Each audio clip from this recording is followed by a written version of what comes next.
Let's move on to our next and final panel discussion for the day. Our next session is paneled by Mr. Kuldeep Deshpande, Mr. Ankur Priyadarshan, Mr. Akash Surekha, Mr. Amit Deshpande, and moderated by Mr. Zubin Dubash. Mr. Kuldeep is a serial entrepreneur and technology leader with 25 plus years of experience building, scaling, and exiting AI and data driven companies across India and the US. He founded Elysium Solutions, led its strategic exit to US based emergers, and has hands on experience across both buy side and sell side M&A, along with deep expertise in AI, Gen AI, and enterprise technology. Mr. Ankur is the founder and CEO of Static Consulting Private Limited, a global Salesforce transformation partner to leading conglomerates, recognized by CIO Tech Outlook as one of 10 most promising Salesforce solution providers. In January 2025, Static was acquired by Computer Enterprises Incorporated. An IIM Mumbai alumnus, Mr. Ankur has also previously co-founded Kazunga.com. Mr. Akash is the founder of the Noah AI, a serial AI entrepreneur, global strategic advisor, and angel investor with over 25 years of experience across AI, product, and business leadership. He is a former managing director at JP Morgan, has led global roles at Nvidia, Microsoft, Motorola, and Nokia, and has successfully built and exited AI-driven ventures, including an exit to Persistent Systems Limited. He brings deep hands-on experience in scaling global products, managing large P&Ls, driving M&A, and building technology-led businesses across industries. Mr. Amit is the Chief Operating Officer at Exelon Software, a product company in the dealer management space. Previously, he founded 5G Solutions in healthcare and product engineering, which was successfully acquired by Saxoft Limited. His career also includes extensive experience across startups and mid-sized product companies in Silicon Valley, with hands-on experience to M&A execution. Please join me in welcoming Mr. Kuldeep, Mr. Ankur, Mr. Akash, Mr. Amit, and our moderator for the day, Mr. Zubin, on the panel.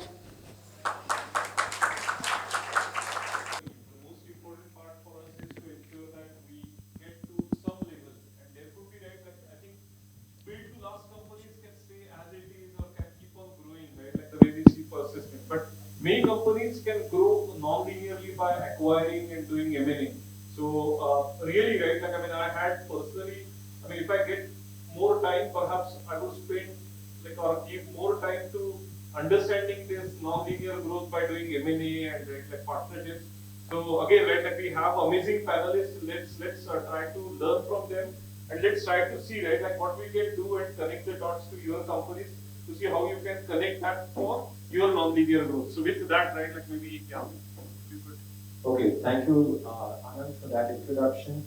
And yeah, today's discussion is very exciting. I think it's the end goal of any startup talking about how do you exit, or how do you get acquired, or how do you acquire, and finally, if at all, how do you go IPO.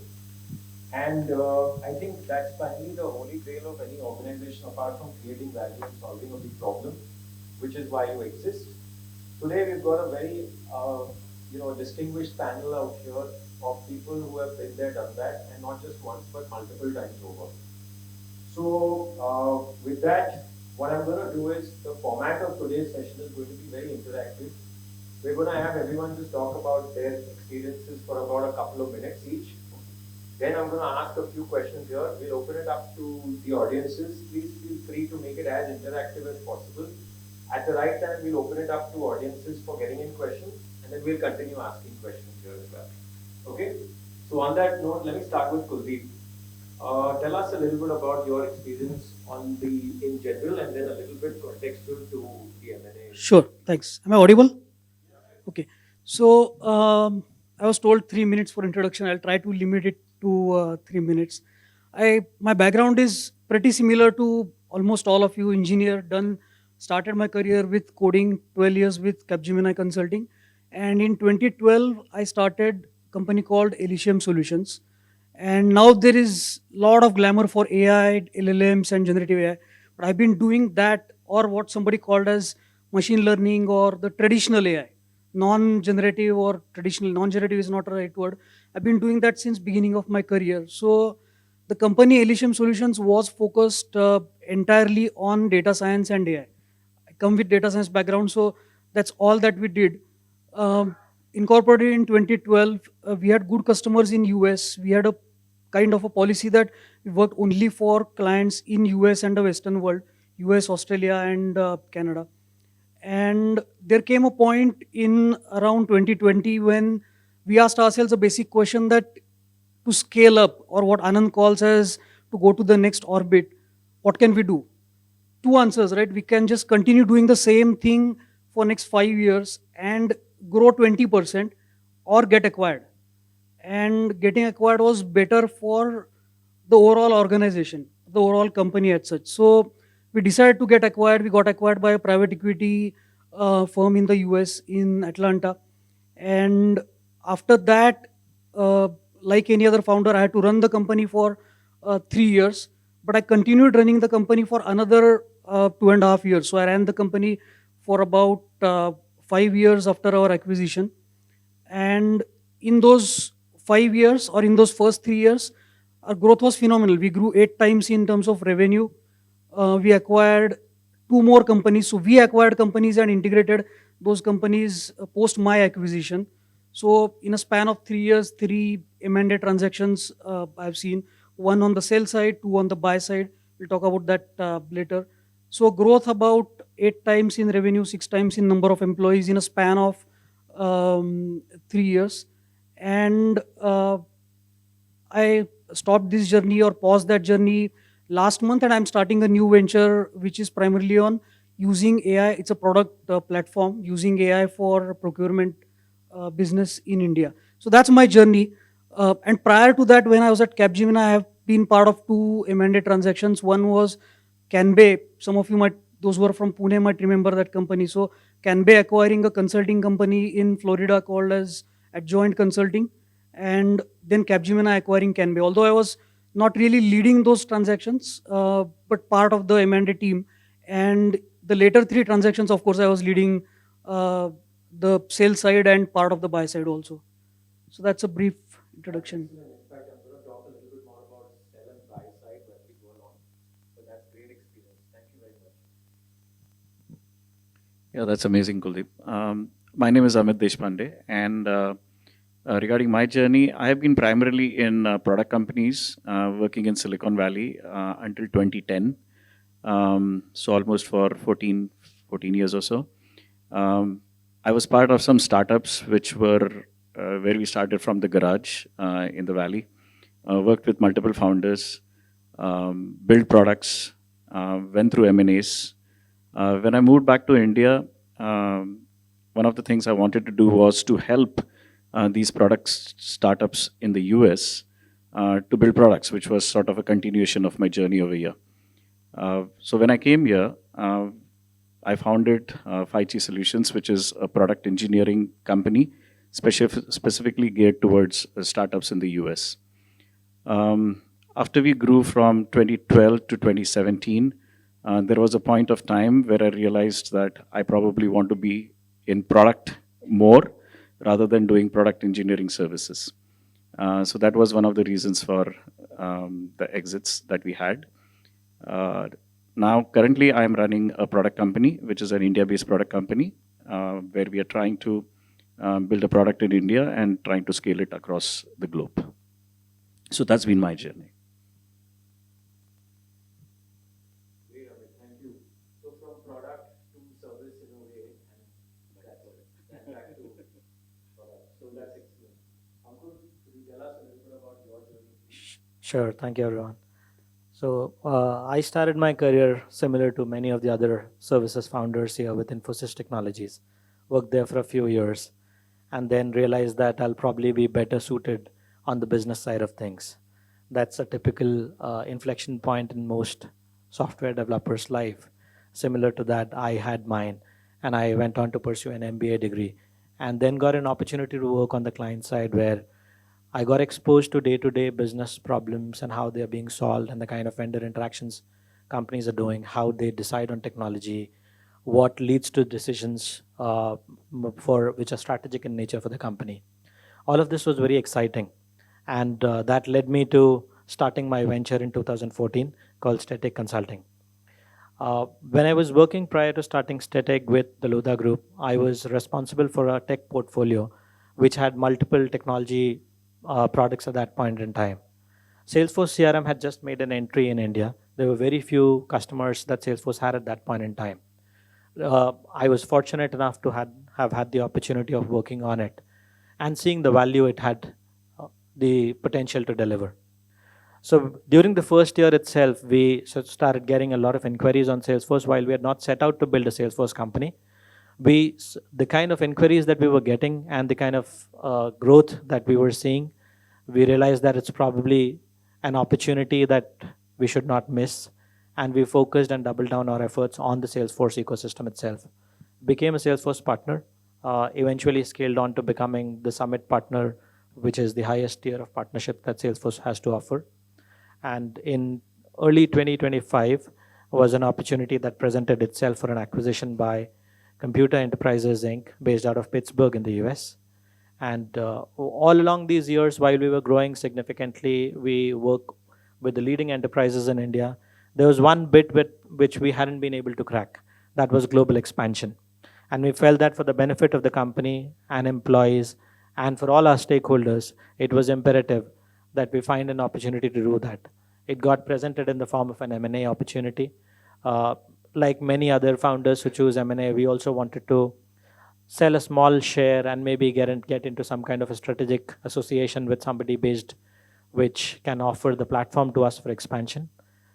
But like all stories turn out, in this case as well, the buyer was not willing to take only a minority. They offered a full stake opportunity for us, and after careful deliberation, we thought that was the right thing to do. At this point, I am serving the 3-year time commit that I have with them. About a year and a couple of months have already gone by. And during this tenure, the additional responsibility of building and scaling the entire US-based Salesforce and CX business for Computer Enterprises has also been added to my portfolio. I'm enjoying doing this at this point in time. Look forward to scaling this for the next couple of years, and who knows, maybe more like Kuldeep here. That's more power to you on that. Akash, could you tell us your amazing stories, both on the corporate side as well as on the serial entrepreneurship side around AI and all your startups? Sure, yeah. I think I'll keep it short so that we can get into the meat of the conversation as well. But great to be here. Thanks, Anand and the team for inviting. So currently, I'm the founder of the Noah.ai, which you heard in the last panel. Thanks, Ramol, for the shameless plug there. But yeah, we're doing very different. We've taken a U-turn than the large language model. We're the world's first company who've created 1,000+ models and agents at a use case level. And we're kind of helping companies to assess and adopt AI in matter of minutes versus months and years. Can you hear? Okay, all right. And I'm a former MD JP Morgan. I came through an acquisition in JP Morgan, was a CEO of a large private equity owned firm. It's called as Elliott.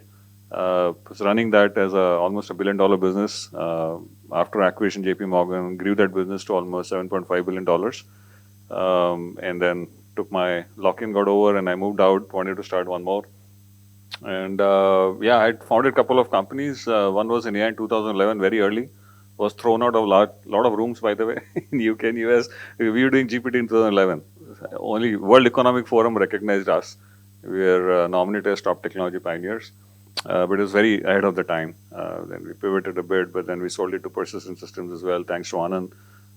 And grew another digital business in Persistent, close to $100 million plus. And also former NVIDIA, don't ask me how many shares do I have. 2005-06, even Jensen didn't know it's going to be so big. I worked very closely with him, by the way, and including one of his co-founders. We're roughly around 3,000 people in 2004-05 in NVIDIA. All what you use today, CUDA, I worked on that point of time. Hardcore techie, moved into product to business roles. That's because I'm a Marwadi, so that was obvious to come out. Sat on a lot of boards. I've taken some companies to IPO and worked very closely with a lot of venture capitalists in India and US. And have done a lot of M&As, both buy side, sell side, including selling mine. Some really complicated M&As, things like JP Morgan and private equities. had to separate out region-wise, integrate region-wise, and God knows, right? So, so a lot of those things, and currently fully focusing on my new venture, already recognized by Forbes and Economic Times and many other media houses as well, and we're doing great with some of the companies, just going after them. Awesome. Thank you very much, Akash. So I'm going to shift the discussion now back into the meat of the conversation itself. I think let's start with one key question. There's an element of private equity kind of exit, and then there's a publicly listed exit. Amit, you had one, and you can tell us a little bit about the journey of how Faichi actually got acquired and went into a listed entity, and therefore what was the actual integration and how did that actually transpire? A little story around that would be great. Yeah, sure. So in our case, I was mentioning before, the intention was that somewhere when we were building a product engineering services company, the culture was a lot about product, building products. However, we were also struggling. How can we move from product engineering to product? So rather than trying to do this pivot, we decided that let's go through an M&A over here, and then let's get into a product as a completely separate company. So when we decided to do that, we had multiple options, trying to look out for partners in the US, trying to look out for partners in India. In fact, Anand Deshpande did also guide me when I was trying to do this. And one of the inputs that I got from him, along with multiple other inputs that I got from other people, was that when you are looking for an exit, try to see, of course, the fitment from a strategic perspective. And when he analyzed our company and our core competency, one of the things that he had recommended was the value that you have is you have built product engineering, deep technical institution, as he called it that time. So try to see where this would complement, right? In which companies this technology or this domain or the location, we were a Pune-based company, or the location would complement. And find strategic partners who would want this kind of services or things that we were building, and then approach. So obviously we started looking at various strategic partners who would sort of complement us, not only acquire us, but help us grow, who are based in the US much more than what we were, who needed something in Pune, who needed this technology stack that we were working on, who needed the thought process or the culture that we bring in for the product engineering organization. So multiple these factors where we were looking for the right partners. Obviously of all the partners that we got, Saxoft Limited, which was a public listed company, was the right fit from for multiple reasons. Working with public listed company, even through the M&A process, that by itself was a different process compared to the other companies that we were working with at that time. So that is an interesting journey by itself. And after going through the acquisition, I worked with them for 1 year. It was very interesting to be with them, to kind of understand their processes and amalgamate with our culture that we were trying to build. So the entire thing working with the public company is completely different, and the acquisition that happens is for strategic reasons in that case. So that is the more important thing that we need to focus on if we are trying to have an M&A with a public limited company. That's what I think. Amazing. So Kuldeep, can I have some perspective from your side around, we talked about sell side and buy side, and you've been on both sides quite actively. So if you could tell us a little bit about what are the things that one should look at when you are selling and when you are buying, that'll add a lot of perspective to this discussion. Sure. And I've been through this 5 times. So I think the habit that I've got is while selling, I think like a buyer. And while buying, I have started thinking like a seller. But the fundamental question you should ask is, why are you doing this? I mean, why are you selling and why are you buying? Both, right? I mean, while selling, of course, money. I mean, you cannot hide that reason. Money is primarily should be the objective. But other than money, what should be the what is the objective that you are selling with, and is the buyer that I'm talking to, is that buyer, I'm purely limiting my discussion to IT and technology companies only. So is the buyer that I'm talking to complementing me? And when I say complementing me, is the buyer getting things on board that I am lacking? Like for example, in my previous startup, Elysium Solutions, I had a very good US presence, good US team, good US sales team, etc. What I was lacking is we were only data and AI focused, and we had no presence in ERPs, SAP, Salesforce, none of that.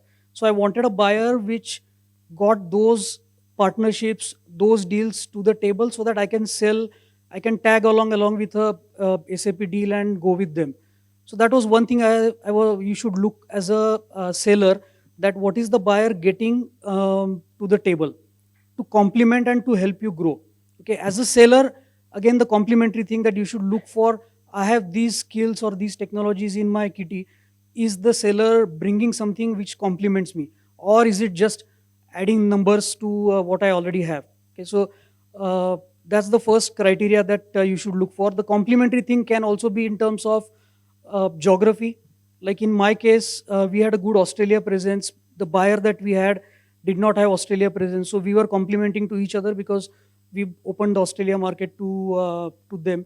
So look for points of being complementary to each other, and avoid competition which is exact one to one. What I mean by that is, I am also doing it as a seller, you are also doing it as a buyer, and there might be a friction going forward that one of us has to probably scale down. So look for areas, minimum areas of that overlap.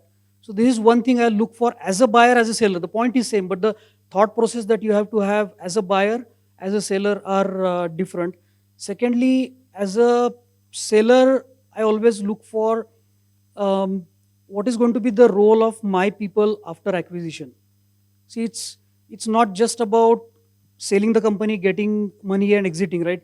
The team that you have built over a period of time should have a good career at least for some duration of time. So look for, is the acquirer having roles which my people can play, and can they take up better roles? And one of the good examples of that in my experience, and it's an industry case study, is acquisition of Canbay by Capgemini. The acquired company got such a great role post acquisition and flourished. So that's one of the things that as a seller you should look for. Is my team going to get better roles post acquisition? Culture, very important. Culturally, those companies should align.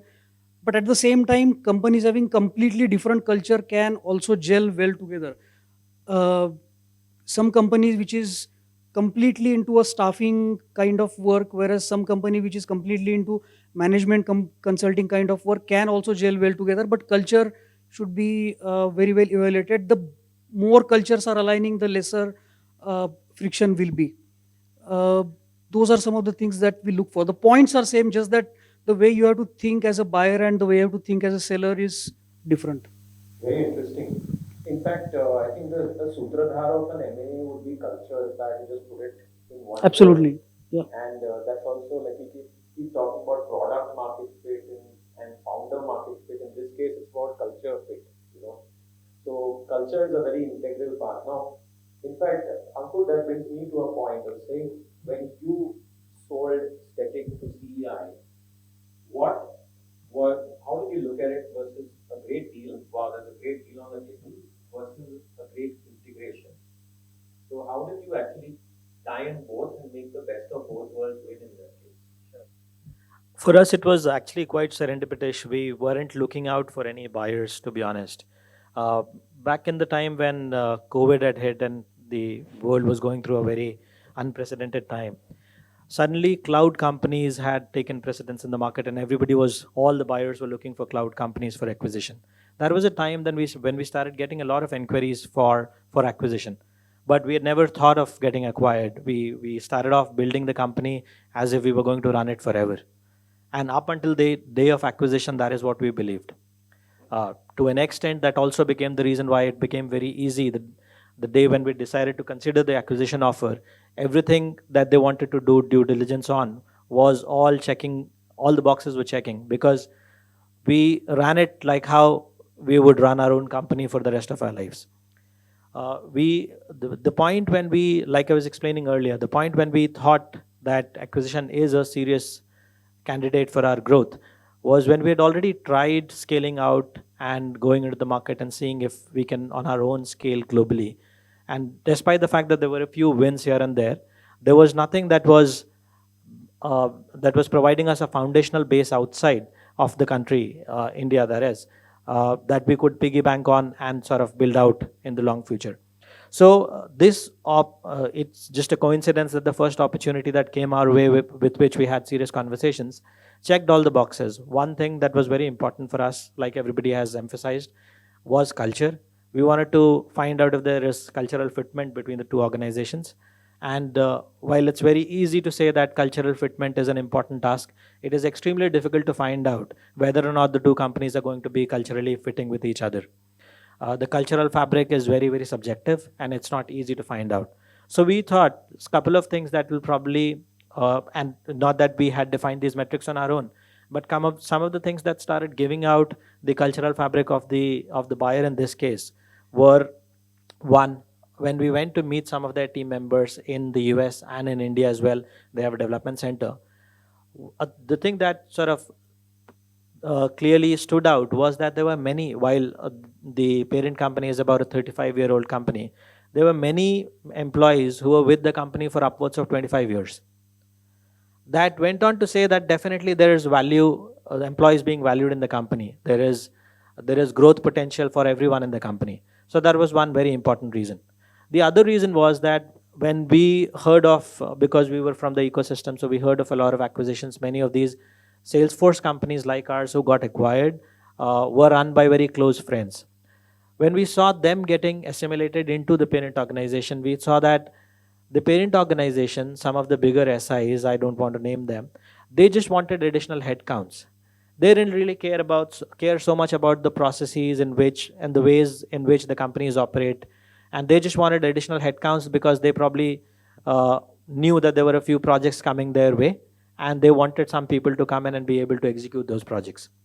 In this particular case, what we found was that they just wanted to continue to run the Salesforce unit the way we had been running it.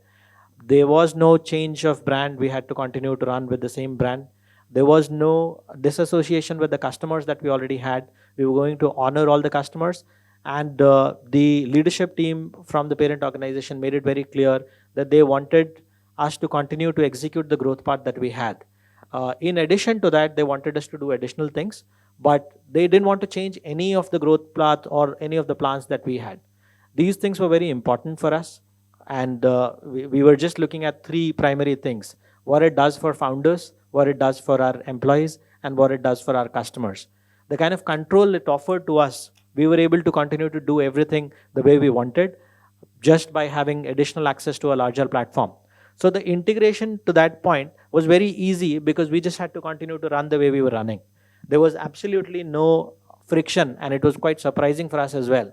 But I believe we were just lucky in that sense. Yeah, so I think that's one of those bed of roses kind of M&As that Ankur experienced, where everything was just like tick boxed and he got everything both from the deal side as well as from the integration side very smoothly done. So, Akash, let me ask you, there are obviously the reality and the real picture of the baki, as we always say. The real picture is that you end up, of course, seeing a lot of good things that happen with an acquisition, and you also have challenges. So, can we hear both sides of it in your experience? Yeah, I think they have done like different sort of M&As, by the way, right? I think with Persistent, it was much more easier and smoother, like his journey. Because I think Persistent, as we know, based out of Pune, Anand, everybody knew about him. The culture of Persistent is very known. And the moment your family hears that Persistent wants to buy you, then everybody say, yeah, you have to sell. You don't have an option, right? From your wife to in-laws to your family, father, mother, everybody will come and say, you can't just reject Persistent. And so I think in Persistent, the team was very receptive, by the way. On the other side, we felt that we were a small team that point of time during the acquisition. But everybody, right from top leadership, Anand invited us, me to the board meetings as well, by the way, in the initial few ones, right from the board to the CXOs, to the directors and VPs and managers. Everybody was so warm. They gave us welcome, which we could have just dreamt of, right? So, and I think the integrations were easier. Munjay, that point of time, who was the chief operating officer, he gave me additional responsibilities of more businesses to run, and so on and so forth, right? So I think those are the easier said than done, right? Now, the moment you talk about acquisition like JP Morgan, the M&A policies are very much designed, right? The resiliencies are designed, the business continuity plans are designed. They have a set framework. They have done that at various sizes and scales. They have to go and abide with the regulations. So, lot goes much more into those kind of acquisitions versus even though Persistent was a listed firm, right? It was still a regulated firm, but the size, scale, and the way the acquisitions happens in JP Morgan is very different. Challenge is you have to navigate tons and tons, right? Even as a CEO of a billion-dollar company selling to JP Morgan like myself, I had to navigate quite a lot, right? And because obviously the nature, they have many businesses, right? So in simple banking division itself, they have like 10 other sub businesses, right? And then forget about banking, then they have asset management, investment banking, and things like those. So how do you identify, how do you navigate? It's quite challenging, by the way. It's not easy. Secondly, in those kind of organizations, building relationships is very tough. Very tough than building relationship in companies like Persistent, right? Obviously, Persistent is an Indian company, global company, but with Indian roots, cultures, and so on and so forth.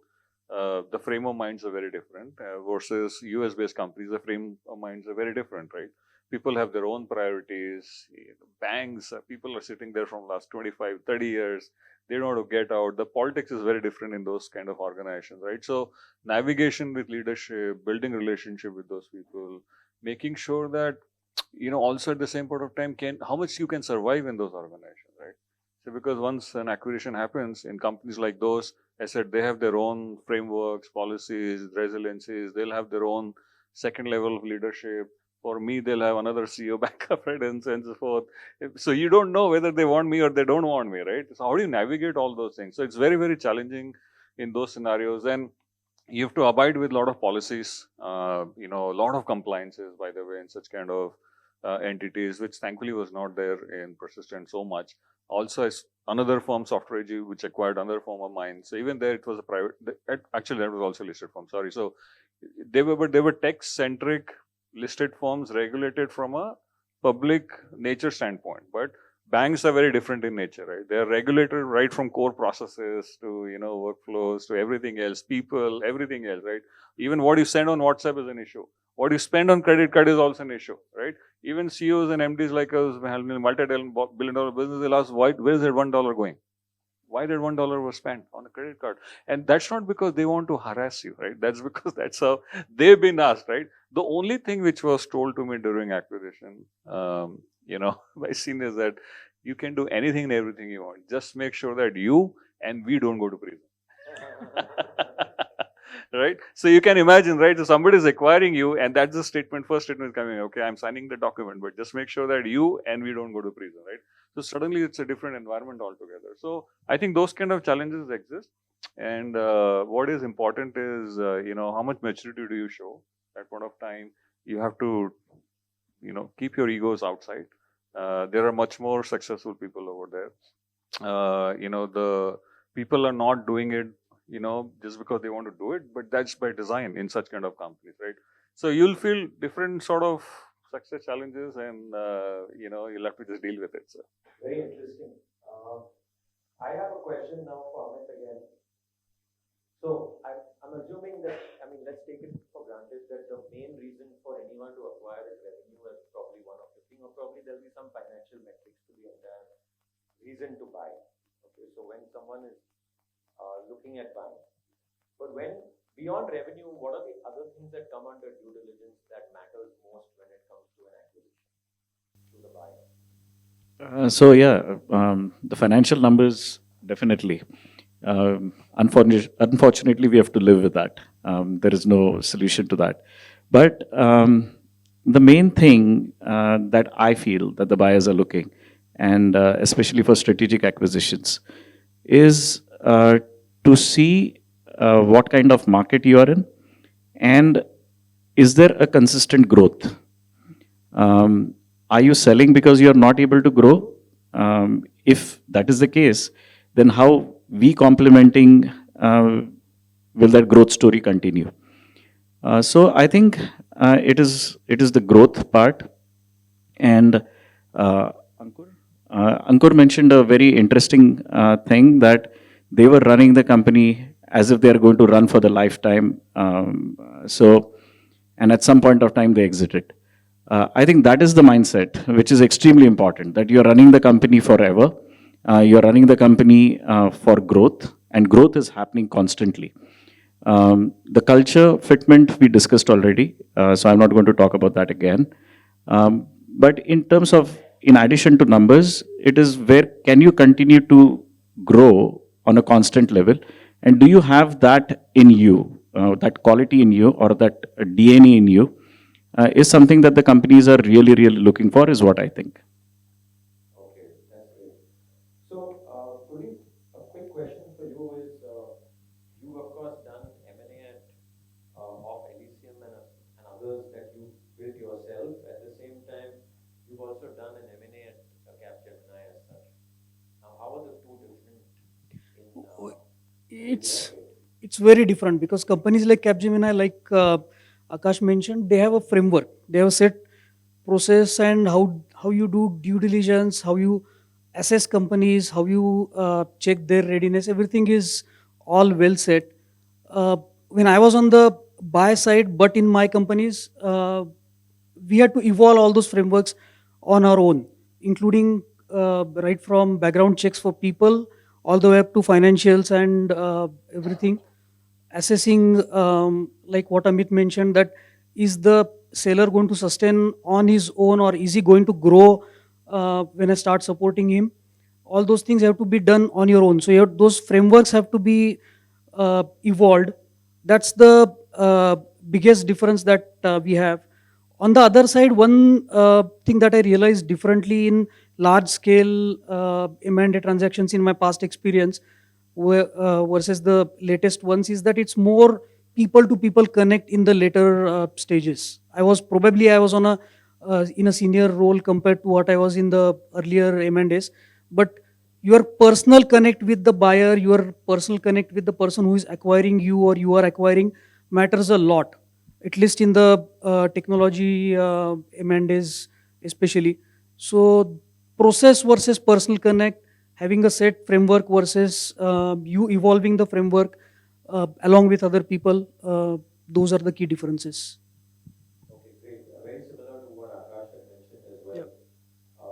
So I think the key there is about process and decorum and a framework versus relationships on the Relationships, yeah. for smaller acquisitions as such. Uh, yeah, so in fact, this was a discussion we had offline between me and Kuldeep. So maybe Ankur, you could tell us a little bit more about this. He feels that, in any specifically a service-based acquisition, it's important to build a sales team, and that's also one of the leverage points. And not having a sales team and saying we'll get it done outsourced or we'll do partnerships and that kind sounds a little soft and does not become too easy for the acquirer to look at you as a potential buyer. Right. Would you agree, and how are you? Yeah, to an extent, I think the underlying thought process is there, some which I agree to. The underlying thought process for a buyer is to see that there is business continuity after the founders exit. So they want to make sure that the team is capable of running the show even when the founders are not there. In most scenarios, a sales team is that front layer that is able to drive the relationship with customers, and therefore all the relationship with the customers will continue even after the founders have exited. Similarly, on the delivery side as well, you have to have very senior leadership team. It cannot all be dependent upon the founders at all points in time. Otherwise, the organization is not acquisition ready, in my understanding. I just want to elaborate on that for a minute, Zubin. How many of you are from services background, running services companies? Oh, okay. That's a good majority of it. And how many of you at some point of time in near future plan to exit? okay, still a good number, decent number. I think if you have to take one thing that you should start preparing for your exit, that is build a sales team. As founders, we all, and I'm also part of that. When I say we, I'm part of it. We all are very proud that the entire multi-million dollar portfolio I have built it on my own. We are proud of that, right? We all are proud. Like Jinnah used to say, Muhammad Ali Jinnah used to say that Pakistan किसने बनाया? मैंने और मेरे stenographer ने, right? That's the statement that he made. And there was a time when I proudly used to say, this entire 10, $20 million portfolio, I have built it on my own without anybody's help. But that's a killer when it comes to M&A transactions because, like you said, the buyers want to see a sales team. So what I did well in retrospective, I feel I did well was just before M&A, we built a sales team. So on the day of our acquisition, we had a sales team. Nobody knew that before that it was just one person doing it. But we had a sales team. We had a sales team in US, multiple people in US, our own employees, not part-time people, but people from India whom we have relocated, who we had relocated on L1 visas. So all of that mechanism was there. So if I had exited on day one, still there was a good backup mechanism. So if you have to do one thing for a successful exit to increase your valuation multiple also, and I have examples of how it increases the valuation multiple, take it from me that it has to be you're building a good sales team. And additionally, your negotiation power on the table Increases. on non-financial aspects also increase. For instance, the number of years that you're going to have a time lock-in with them. These are also very important ones here because an exit is a very emotional decision as well. There are reasons why somebody chooses to exit a company that they've built. If you have to continue to run and be associated with the company for many years post the acquisition as well, then probably the very purpose of why you chose an exit gets defeated. So some of these things will help you have a better negotiating power on the table too. So yeah, so sales team is an important ingredient to an acquisition. Just keep that in mind. So Akash, a quick question around, there are some things that founders rarely prepare for from an acquisition point of view. So what could those be? I think one is obviously the mindset and attitude. See, because when you're running your own company, both heart and brains go together. Many times post acquisitions, heart may not matter so much, right? Because it's a different environment, different people. Again, same story. So one is mindset and attitude. Second one is willingness to listen. Many times, what happens, obviously, as founders, you run the show, you do anything and everything. And sometimes it goes into your mind. Some founders are very humble, by the way, but some founders get into their mind. And then the listening capabilities become lesser and lesser, right? What I've seen is in India, that kind of goes a lot in the brains, by the way. Because people come from humble backgrounds and then they do good stuff, they grow, and it's very psychologically very straightforward. And so I think once you go and sell, you have to keep that aside, because you will meet a lot of other successful, brilliant minds in other companies who will challenge you, who will question you, by the way, day in, day out, and so on and so forth, basis the size of acquisition, what you were doing, right? So one is that mindset and those things, right? Second one is preparedness to be in a teamwork scenario, right? And preparedness to be willing to sort of report to somebody else as well, right? And sometimes if your duration of running a company is longer, then you reporting to somebody becomes an issue after that, right? And it doesn't matter, right? How brilliant that person is not, you still have to report, right? Boss is a boss end of the day. So you have to have that mindset again that, yeah, I'm willing to report to somebody and I'm willing to collaborate, right? Thirdly, I think the rules of the game may change, right? Earlier, you might think that as a company, it's okay to grow maybe 10% quarter on quarter, right? But when somebody is acquiring you, that number could be suddenly 40%, 50%, 80%, right? So are you, because nobody is going to let you go on day one, by the way, right? All of us have spent, for whatever nature and for whatever it is, we have spent, 3 years in every acquisition. It hurts many times. You wanted to go out on day one, but you just can't go, right? You're binded everything and everywhere. So I think the patience to run that additional 2 to 3 years is very, very important. And equally giving that to the business what your company is getting acquired for, right? So you just can't take a step back suddenly, unless you've been forced to do that. But if not, obviously the acquirer is looking to make the ROI of the acquisition and so on and so forth. You have to integrate well, you know, you have to continue selling well, you have to continue expand your team, you have to continue talking to other businesses, teams, you have to build. So I think all that has to still go.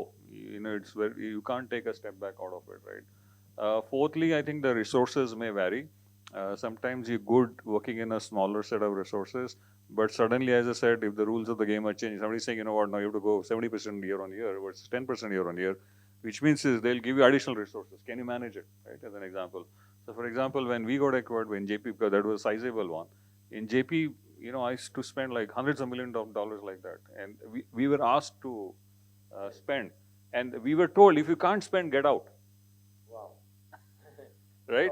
So it's a problem of plenty, right? So you have to, you know, so basically you need to, if you're walking in your previous company, you need to know how to run. And you should be prepared for that, which is tied back to the previous point as well, right? And then fourth, obviously basis what companies and especially listed companies, you should be well prepared to be compliant, by the way, right? And as I said, that's the compliance, everybody has to go to it. Somebody is asking you for additional signatures, disclosures, documents. You can't be board member. I hated it, by the way, but yeah, that's the life. You know, the moment you are a director somewhere, you know, people will ask you 100 questions as if you have done or you have stolen something, right? But that's the reality because everybody is asked for it. So preparedness to be compliant in such kind of scenarios, you know, in listed firms and so forth, regulatory firms and so forth is very, very important. And equally, passing that on to your team members is also very important. So I think going back to what the fellow members have said, you have to take care of your team members also at the same amount of time, right? And you have to make them, you have to collaborate them with the other team members, you have to teach them, you know, that continuous mentoring also has to go in, right? You just can't take a step back from your team, even if they exist, but you have to be connected the way you were connected earlier. Because the other reason is that, look, you have a lock-in, they don't have a lock-in. The other point of it, they can move any point of time, right? And if they move, then all the plans basis which you've been acquired can go wrong, right? So not only kind of making them home in this new home, but same amount of time retaining them is also equally important, right? So you have to kind of take care of some of those things, basically. Yeah, very fair points. In fact, a lot goes into the acquisition process. But yeah, Kuldeep, let me ask you a different question. What could go wrong and like what could fail in an acquisition completely? And what A lot. And I've seen many mistakes being made. I have made lots and lots of mistakes, but I'll just summarize some of those. One is cultural, what is called as cultural colonization. I'm acquiring you, you have to follow my culture. Okay, so that from my acquirer's perspective, but I have seen the good part of it where when Canbay got acquired by Capgemini, they actually imbibed the culture of the company that they acquired. But there are cases where acquisition has failed because of cultural colonization. Okay, that's one thing. Second, I've been part of one failed acquisition or not so successful acquisition where a company was acquired and their management was, the agreement was that the management will depart in few months. And what happened was that company remained leaderless. And when we went to the ground level people who have been there for 15, 20 soldiers in the trenches, they said, हम लोग ऐसे ही करते आए and this is how the business will function. To change that, it takes a lot of effort compared to you dealing with a leader or a leadership team. So not having a leadership team during integration, and that taught me an important lesson that when I got acquired, I prepared a leadership team that something happens to me, there is a leadership team which is mentally ready to get integrated. So that's second thing. So cultural colonization. Secondly, not having leadership team. The third thing that unfortunately happens is neglecting the customer. You talk about financials, you talk about compliance, like Akash said, all of that is there. But then when you go to your customer, somebody has to go and explain to the customers that this has happened. And if you neglect one customer, the word might just spread that, oh, I didn't even get to know about it. And the acquisition happened and I'm not happy, and that word might just spread. So taking all the customers in confidence is important. I have seen that not happen in a couple of cases. So yes, I mean, not preparing your leadership team adequately, and adequately meaning I prepared my leadership team 1 year in advance that This is something like this is going to happen. We are going to exit and be ready for it. To whom we are going to exit, I don't know. You will know about it. But if that does not happen, that's a big pitfall. So in short, uh, not preparing your own team, the leadership departing too soon, then cultural colonization, neglecting customers. These are all root causes for failures. And I've been part of all of these. Great. So that's again pearls of wisdom with true experience coming in, what not to do. Okay. So I have an open question for anyone here. There's a choice between a company at 100 crores, knowing very well that it's on course to do about 500 crores in the next 3 years, and knock knock comes someone says, I want to acquire you. What will you evaluate at this point, and how will you go about doing this? Anyone can take that. It's like test cricket, right? We are all cricket fans. So in first inning, when do you declare? There is always a possibility that you will declare and you will lose the match, or you should play for 3 days and try to get the team out in the opponent team out in 2 days. If I were there, and I've been in that situation once, what I will exactly with the numbers that you mentioned. So what I will evaluate on is what stage of my career and my life and the career of the leadership team that I'm at. So you as in the founder. Founder. Oh, founder. So what I mean by that is, let's say I'm just taking a hypothetical example. I have about 7-8 years left in my career uh, at that point of time, hypothetical, and I want to build something else. I'm very passionate about, let's say, some social entrepreneurship or building a product in some area. This is the right time for me to exit. Whereas I'm more passionate about what I've been doing, and there is no other thing that I want to do. I just want to take my company public and go for IPO or something else. I would not really go for that. So in this case, unfortunately, your personal, what priorities do have to come into picture. But the call is by the founder, I'm assuming, or the Oh yeah, I'm talking about the founder and the leadership team So the same question has to be asked to the leadership team also. The second thing is, what kind of hype cycle of your technology you are at. Like if you are at a declining hype cycle when your technology is probably not the hottest skill in the market, probably it is better to exit, because then you need more capital, you need more hands to accelerate and go from that 100 to 500.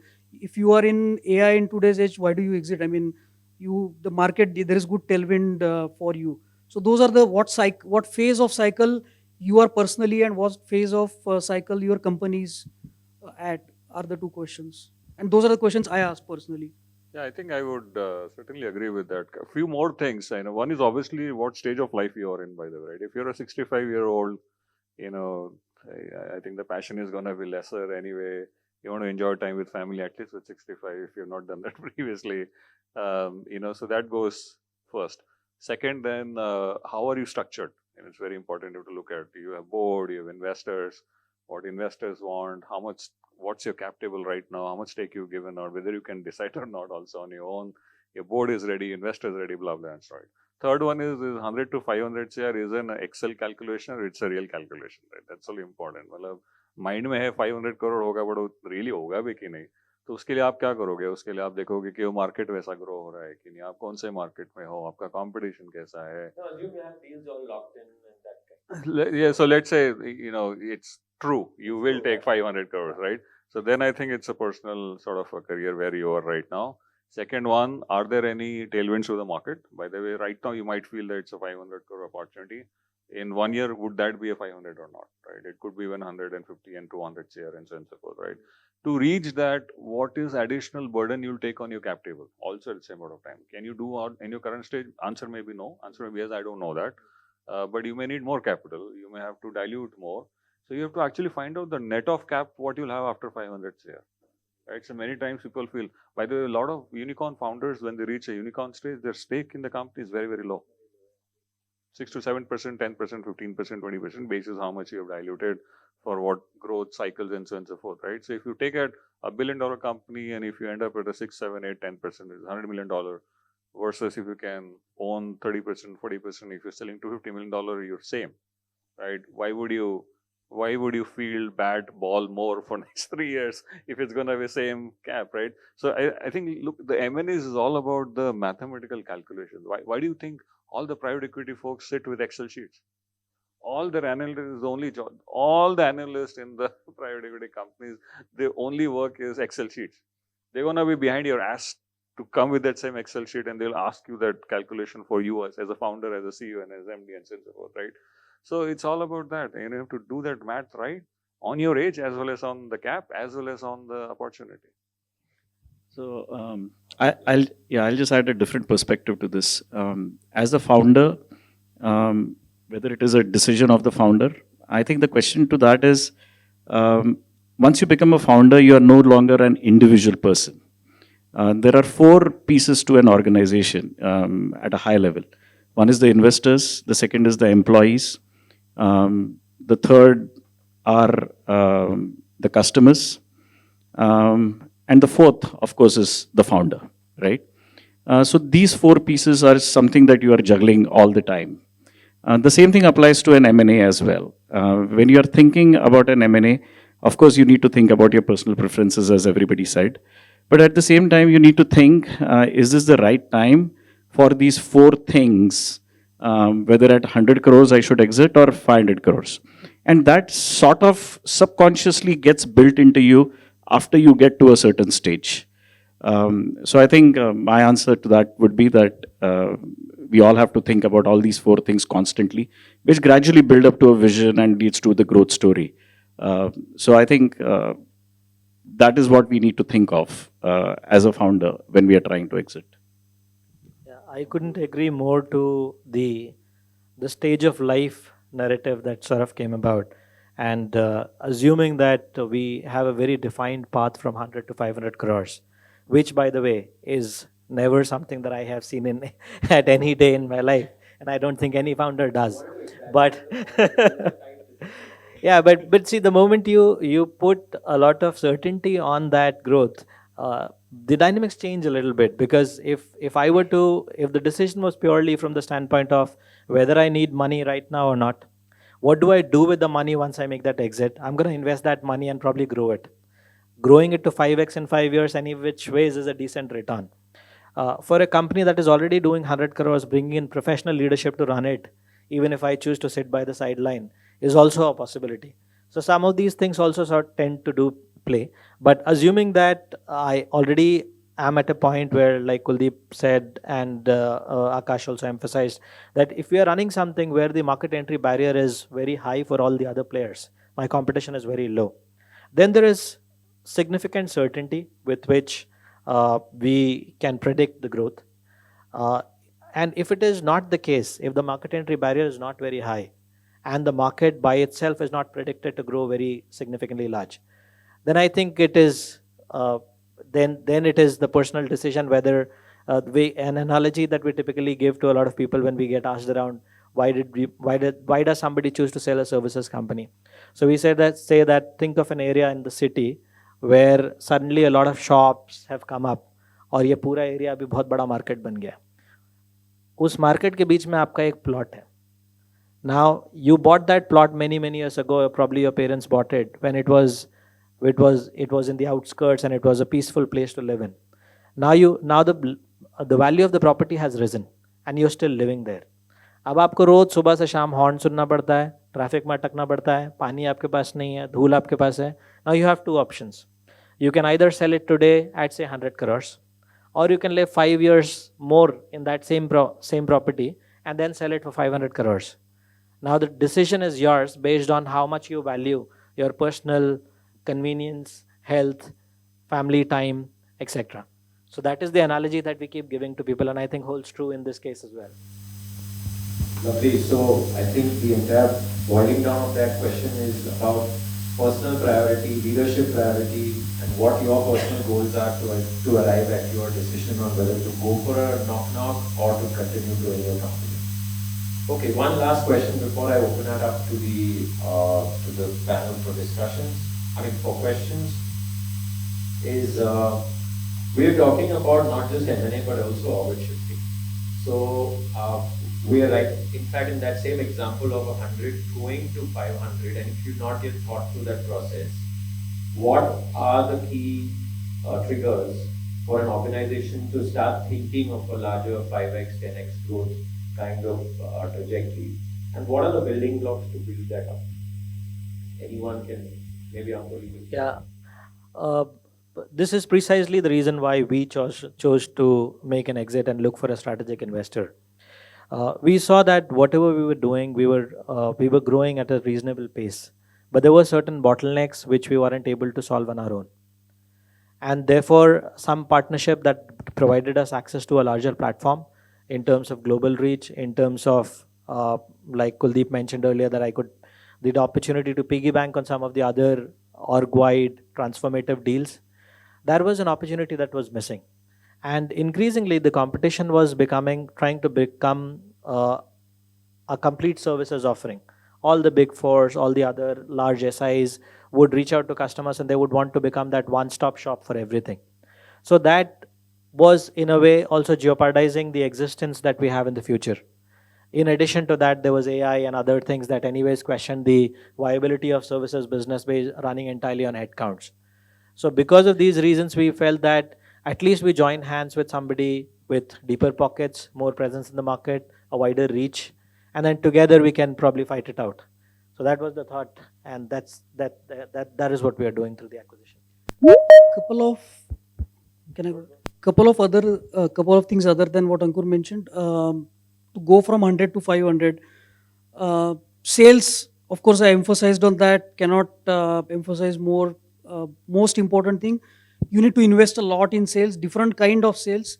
Uh, if you are selling in the Western market, have local people sell there, not just people from India. It's a big investment. That's one thing. Marketing is also very important. Your presence in various events and conferences should, and Anand did mention this today morning. Somebody asked a question about branding. I think he was very right in the sense that after 100 crores, you have to shift the gears and go for that large scale branding. 100 crores was the threshold that I also had kept in mind for all these activities. The third important thing from an external facing perspective is getting in more domain facing leadership on the in your organization. I'll explain what I mean by that. We do a lot of work. Well, my previous company that exited used to do a lot of work in supply chain or procurement and supply chain related AI, and the company was full of techies, very senior techies, but technical people. But around that 100 crore threshold, we got in a lot of domain leaders, people who have been chief procurement officers in Mahindra and General Motors and those kind of companies as employees, and that helps tremendously. They help you build your solutions, that's secondary, but they open more doors to you. So building that domain leadership is third thing. So those are the external facing things, which is building sales, building marketing, and domain leadership. And internal facing as such, I would say organizing yourself into more of a metric structure. 100 crores is probably the right size when you should think about practices and geographies, verticals and horizontals that the larger IT services companies have. And getting in practice heads and people at that level, not just focus on delivery, but focusing on practice and COE kind of structure. So those are a couple of things that I can think of from an external and internal perspective. Yeah, I think a few more things on top of that is uh, obviously we have to be slightly more open from a people standpoint, okay? And your ability to spend more. I know, in that 0 to 1, 1 to 100 crore journey, you're like slightly more conservative of where do you spend, how do you spend, how much do you spend, and so on and so forth. After 100 share, you have to slightly loosen your pockets, right? And you can loosen that in different ways. First of all, you need to have a good board. I'm sure Anand would have told that as well in his second orbit. You need to have people around you who can help you give quick introductions, who have done that in the past, who knows how to structure the deals and so forth, somebody to guide you, because you may not have done that. Maybe you don't have an experience. If you have that experience, well and good anyways, but it still helps to have, by the way, a sounding board, if not formal board, and then you can formalize it as when required. Having an open mindset to get external leadership and listen to them is going to be very important, especially people who have done that at scale, right? So if you want to go to 100 to 500 CR, because that means that your customer nature can vary, people whom you sell in the company can vary, The way you structure the deals can vary, what you sell can vary, and so on and so forth, right? A lot of things changes suddenly. And in that case, you need people who have done that, right? And in that domain, in that particular vertical or whatever horizontal you are in, you need to get those people in who have done that in different ways. Thirdly, you need patience. I think the moment you go for larger size deals, the sales cycles are higher, right? Then you can't be like, oh, ये close नहीं हो रहा है, आप काम नहीं कर रहे हो, आपका क्या काम है? मैं तो 15 दिन में close करता था. It doesn't work because the things are changing now, right? And so on and so forth. Third, be open to get an external capital. Because if you get an external capital, you get a lot of network, you get a lot of introductions, you get a lot of customers, on board and so on and so forth. On the plate, we don't have. So slightly been again open on the cap table side of getting external investors in place if that is required. Fourth, a lot of things goes in, obviously branding, marketing, but what kind of geographies will make sense to you, right? Whether maybe a certain other geography you can be quick, certain geography you can be slow. So irrespective of whatever you do on all of this, you can still be slow and it can hurt you, right? And so on and so forth. Fifth, I think instead of comparing yourself in that journey with a larger company, you should compare with companies who have just gone through that stage or who are just going through the stage, right? And understand from them what's happening. See, because if you compare with, you're wanting to go from a $10 million to a $25 million journey. And if you're suddenly comparing with a company who's doing a $400 million, $500 million annual revenue, they are at a very different stage altogether. The resources at their hands, the deals that they do, the connectivity they have in the organizations and the champions they have in the organizations is very, very different, right?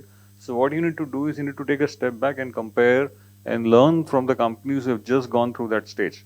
We've gone from $10 million to $50 million, maybe, or 50 to 70, $80 million. And companies who are obviously getting into that stage and see what they're doing differently, what you're not doing, right? And so on and so forth. So I think all that combined, what these guys have said and some of these other points, all that has to come into place. Every journey is different. Every approach for every journey is different. Every mindset for every journey is very different. And your openness from one journey to other journey is also very important. It's very different, by the way. So you have to literally kind of get into a different soul, as good as that. If you don't do that and if you restrict yourself in the same soul, it's going to hurt you badly. Very interesting, and to your point about getting into a different soul altogether. Amit, you had a point. Well, actually, it's difficult to talk about this topic at the very last because most of the points have been covered. But I'll just say one thing. Towards the end, Akash was mentioning about getting into different soul. I was going to put it in different words, saying that we typically get stuck in our own mind, which results in getting stuck into a specific orbit or a max level of orbit. So the best thing to do is to build orbit shifting as part of the DNA of the company, especially at the leadership level. What that means is one of the action items could be where every quarter you are actually having a formal meeting where the leadership team is talking about orbit shifting, right? And all these points that are covered gradually start hopefully surfacing in those meetings. It's very difficult to dedicate time from your regular day-to-day schedule to talk about the next orbit when you're struggling in the current orbit. But I think somewhere that it needs to be built into the DNA. That way there is conscious effort to ensure that you are thinking about that. I think the speed at which things are changing, I think quarterly is probably a good time. I would have thought about 6 months or so. Yes. Yeah, that was the case before. But that's interesting to know that the entire cycles for orbit shifting are also curtailing down to as low as 90 days. So things change rapidly, and that's what AI is doing, and that's what the world is doing to all of us. Okay, so we are on to our Q&A. I'm sure there are lots of questions bubbling from this very energetic group of so much of Gyan that has come along in the last hour or so.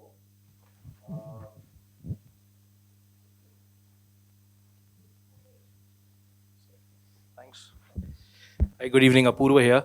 So Ankur, I'm going to actually tap into, I was lucky enough to work with you during your acquisition. I have actually a couple of questions, one to all the people on the panel and one specifically to Ankur.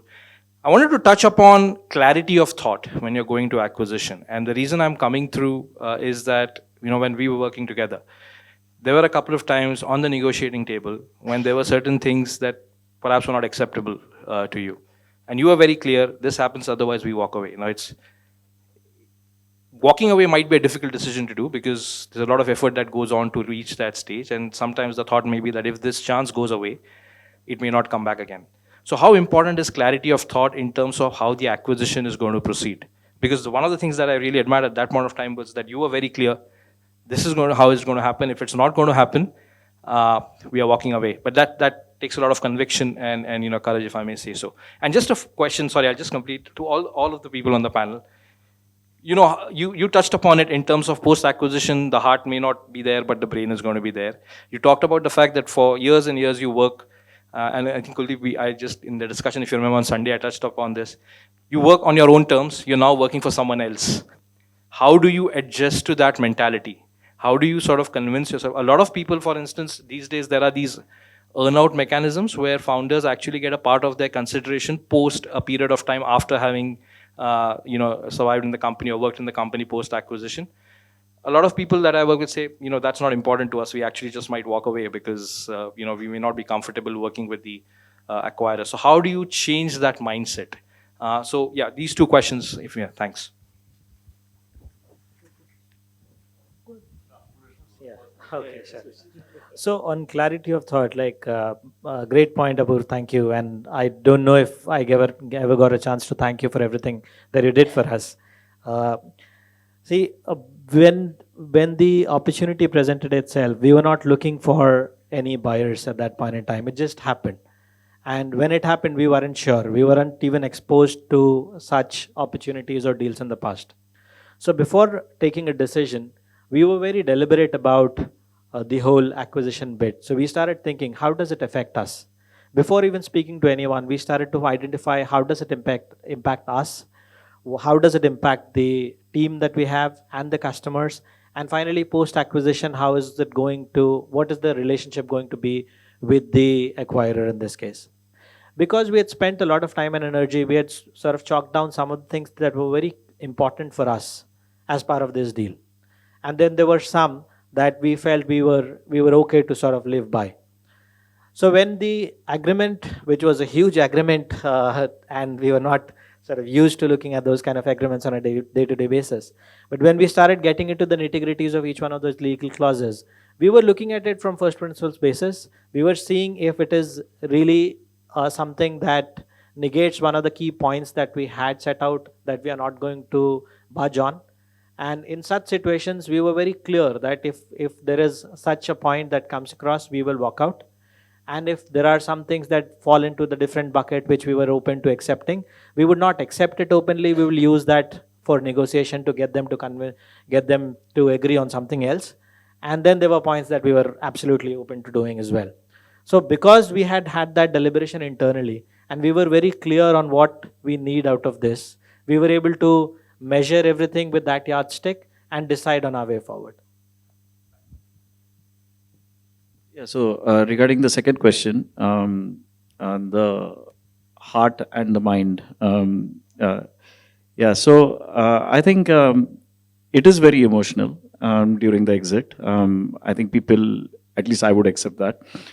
So it is not easy because it is almost like you have founded something and then you are giving it away. That is the feeling you do get. But at the same time, as I said, you need to do what is right for the founders, employees, investors, and customers at the right time. Having said that, working for somebody else, especially after successful exits, is a little bit more challenging. I think Akash touched upon that a little bit, where it is more of a collaborative approach versus an authoritative decision making. So that is a major style change that you need to imbibe once you are acquired. Sometimes when you kind of know through intuition or whatever metrics you were measuring yourself or growing, those suddenly don't work. Everything is data oriented. So that is another change that you need to bring about because you have to convince people, and convincing happens only with logic, not with emotions. So that is another thing, especially during the initial few months or the first year. Once there is trust established, then things are a little bit different. So that would be my point related to your thing. Yeah, just a couple of additions to this. So your question was about how do you spend those 2, 3, or whatever number of years, right? That's effectively your question. So I spent 5.5 years post acquisition. So I'm probably well qualified to answer this question. I'll slightly contradict Akash here that whether you like it or not, your heart and mind both have to be there. Otherwise, it will be a miserable period. And I went to the extreme extent of, putting heart also there post acquisition, that I spent 5 years after acquisition. The things that worked well were I negotiated a good agreement of freedom that I will get to operate the company post completion of those three. Till the time I'm there in the organization, I'll get a freedom to run it as an independent entity and independent brand and everything. The only thing they check is P&L. That's all. So work out that agreement if it is possible. I know the cases that Akash you mentioned, it may not be possible. That's one thing. Secondly, develop your team to an extent that they take your workload to a good extent and you develop somebody to come to your level. Somebody from your team is able to step in and you use that time to explore something new. Explore something new doesn't mean do something in parallel, but explore new ideas, new technologies, new passion, all of that. And again, develop relationships with the team that has acquired you. Let them be your buddies to an extent that you don't want to leave them. I think you have to start with all of this and then pause. What I had decided was I will pause at 1.5 years. My agreement was 3 years. So pause at 1.5 years and ask myself a question, am I enjoying it? The answer was big yes. Pause at 2.5 years, answer was big yes. So I kept on asking that question. Yeah, look, I think if you have to spend 5 years, you have to have your heart, by the way. So, now, on a lighter note, look, you have to enjoy. I think I agree with Kuldeep that those 2-3 years you have to enjoy in all aspects, by the way. You enjoy working in a bigger setup. You enjoy meeting more people. You enjoy meeting new customers. You enjoy doing new things. And you enjoy your life, your own life and your personal life as well.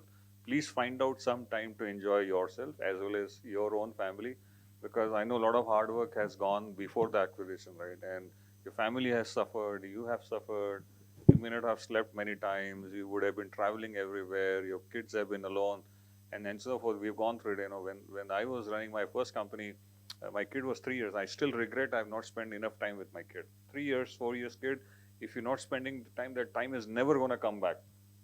Believe me, it's never going to come back, guys, right? So enjoy your life post-acquisition other than enjoying all other work. It's the most important thing, and that's how you can sustain for 2-3 years. Otherwise, it's very difficult to sustain in those 2-3 years. You'll literally feel otherwise that you're locked in. As an M&A lawyer, I was with JP Morgan for a longer time, and we were called the sharks. You would be aware it was exactly from 2011 to 2016. If you see, we had done a lot of hostile takeovers. I never got an opportunity to ask, because this is a wonderful panel in front of us.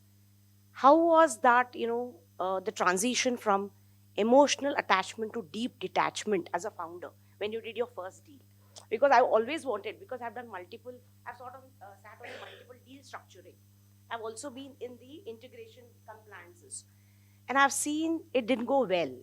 And hats off, Kuldeep, you have survived 5 years post-acquisition, because I've seen a sore, friction happening within that.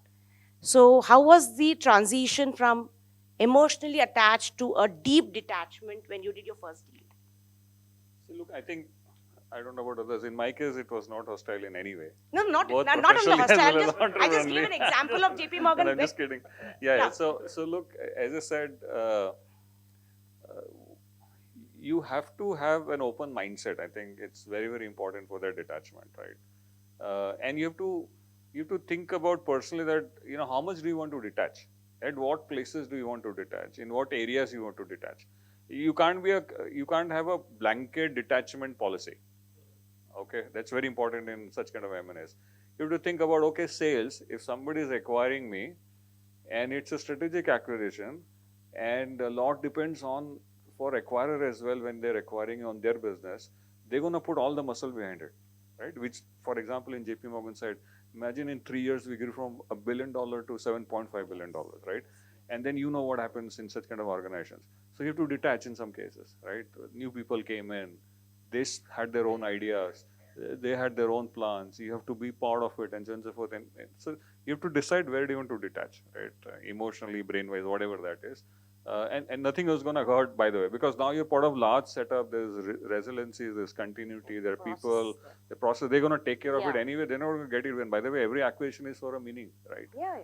It's for business, by the way. So people will make sure that they're getting an ROI out of it. Secondly, I think in some of these other things that you have to enjoy, you have to detach, so because you can spend time with your family.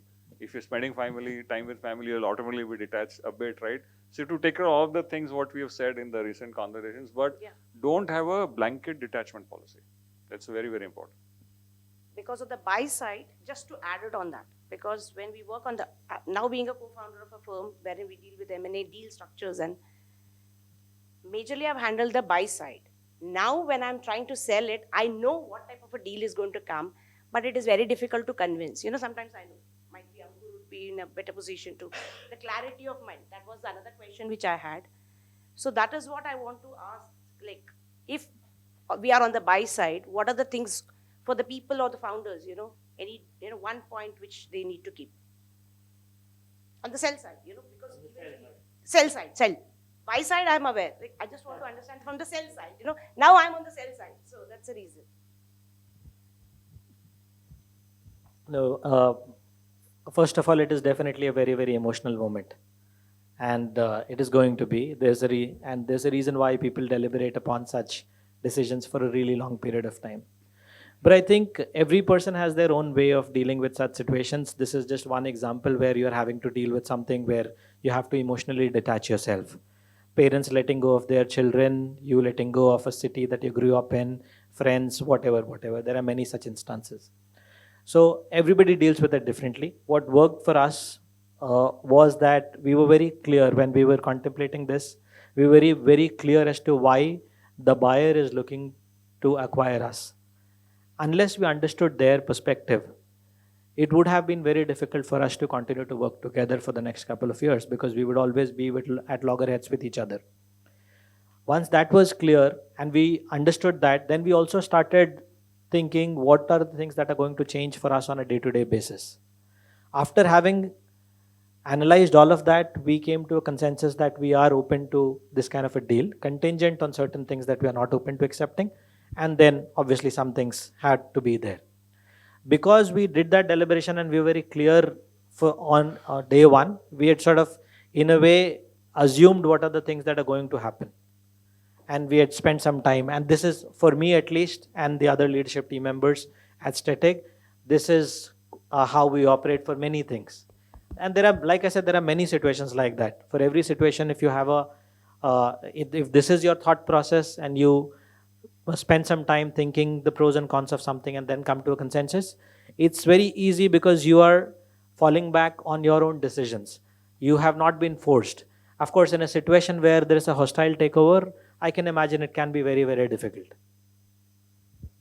Yeah, so I think as a founder, the moment you decide to get acquired from the sell side, you have kind of mentally told yourself that you're ready to detach. And as a buyer, when the M&A deal happens, there is sort of an unsaid rule somewhere, I feel, that the buyer is saying that I'm ready to detach, and the buyer is saying that you should detach, and the seller is saying that I'm ready. As Ankur mentioned, that it is a process, and it is a gradual process. How soon should it happen depends on both in terms of working over the next 1 to 3 years. But I think everybody does understand that the detachment process has started and it needs to end at some point. Hi, this is Vishnu Patekar. So when your company was getting acquired, did you have a bias towards Indian buyer versus foreign buyer? And one more question, maybe Akash can answer it better, is as software being a low moat now, is it difficult for, is it too late for Indian entrepreneurs to tap onto like next trillion dollar hardware opportunity? So, yeah, look, I think no bias per se, but obviously from the fact of life, we know the value what we get from Indian buyers versus the value what you get from outside buyers. There is definitely difference in the way they value you, right, and so on and so forth. So basically that you have to decide what works for you best. Secondly, I think yes, absolutely, software is no more a moat.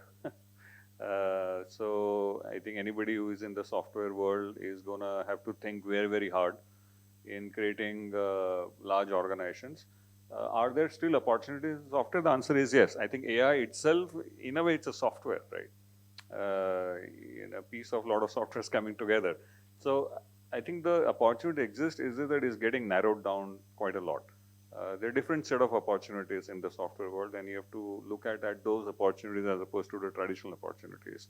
And one being what people always say, and people are talking about, and you would have heard, a lot of people are saying SaaS is dead, right, as an example. And that might be true moving forward with the whole AI coming in, because now an app generation is like it's a matter of minutes and hardly any dollars, right? So yeah, I think it's going to be difficult to create trillion-dollar companies in software in general at that same volume what it was earlier, but there are still some opportunities in the AI world itself, in the context of AI. And then there are many other non-software industries also to look after, just in case. So if anybody is looking at deep tech is another one in terms of space tech. There are a lot of opportunities coming out. Advanced manufacturing, a lot of opportunities coming out, and so on and so forth. I can go on, but yeah, there are a few more as well. So. From our perspective, like I was explaining earlier, the reason why we started looking at some opportunities for M&A was because we were trying to solve one problem, which was global expansion. Now, the reason behind wanting to go global was that Indian market for software services is an extremely difficult market. And we wanted to do right by our employees as well. So when we started looking at this, we started off looking for somebody who is willing to do a minority stake in the company. And we felt that if somebody who is better positioned in the US or European market joins hands with us, we'll get access to that market. Eventually, it got to a point where it was a full equity sale. And from that perspective, for the founders, it didn't matter so much because we were only going to be there for a couple of years. But like I was saying, there were three aspects that were very important for us. One of the key aspects was the founders, the second was the employees, and then third was the customers. So the second aspect here was not getting served right. The employees were not going to benefit from an acquisition by an Indian player, because the very reason why we were looking for an acquisition was global expansion, not because global expansion by itself does anything, but because of the fact that it opens a lot of doors, which brings in more revenue, which makes it easier to run operations, which sort of makes it easy, makes the lives of our people easier, creates more growth opportunities. So that box wasn't getting checked. And therefore, there was indeed a bias in our minds.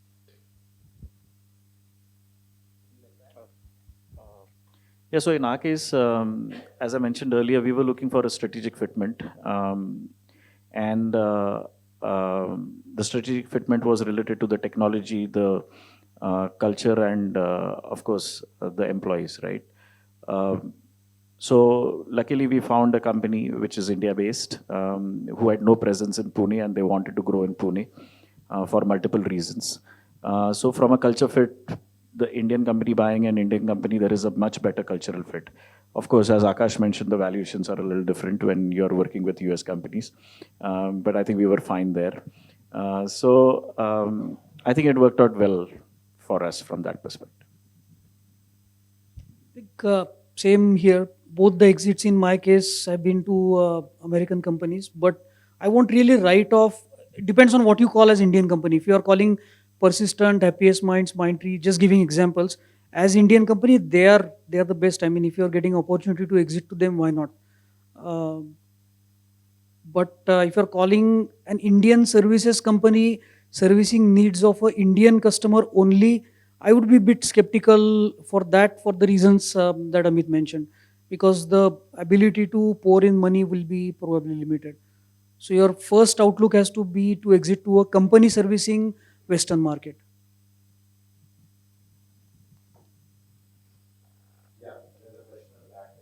Hi, I'm Narendra Doshi. I work on M&A advisory side. Just one question out of my experience. We deal with a lot of founders, but we always see founders, having this dilemma of when to get acquired or when to raise money. So my question is, how to handle this situation? Maybe you can give us all of us insight. And second is there is second dilemma which is with respect to the value, the pricing of the deal, and which is the most difficult discussion which generally happens between principal. I take the second one, don't listen to your Cs.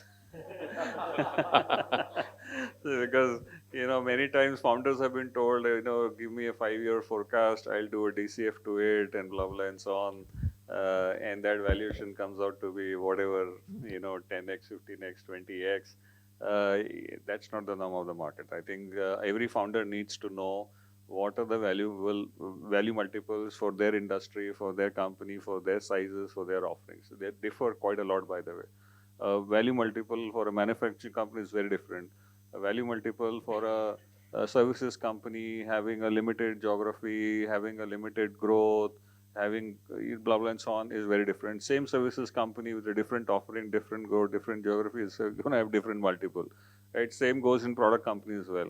So first understand what is the real value multiple, and every founder needs to understand it. And bankers, obviously, you do a good job. You need to train such founders to let them know this is how industry works. These are the cases. These are the standard value multiples. And so on. Every founder should know about it, because many times founders don't know about it. So they're living in this bubble that for my industry also it should be 20x. No, it doesn't work that way, by the way, for a particular industry. So that fact of understanding is very, very important. Now, when do you sell? When do you invest? I think my philosophy is that you should always be selling, you should always be raising money, and you should be always looking for M&A.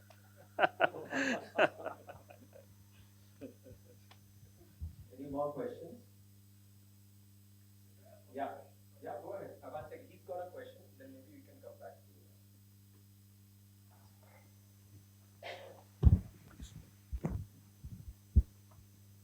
it. Yeah, Akash here. So in this case, as you rightly said, Akashji, about the founder valuation, never listen to your CA. अभी मेरी एक mentee का no but that is a fact of life and I guess even they know कि नहीं सुनते हाँ बस वो रिपोर्ट लगता है तो उनका वैल्यूएशन समवेयर अराउंड 12-15 करोड़ लिया मेरे मेंटी का और वैल्यू 3.75 CR के ऊपर कोई नहीं दे रहा है. Now the question is यहाँ पे I am a consultant and a coach to the company, consultant majorly. वहाँ पे means they are behind the it's big company. तो एक team build कर रहे हैं ये कर रहे हैं. So what other way around we thought कि why not pick up the small companies, domain experts जो उसमें like एक stack में वो expert है, in software in MERN expert है, animation में expert है. इन लोगों को acquire करके companies को और we build the our own IP product out of it. Now the question here for you guys is कि the culture of all those small companies is different. One is 5-person company. They are also doing somewhere around 10, 20, 30 CR revenue. Means अच्छा revenue कर रहे हैं. कुछ है 20-25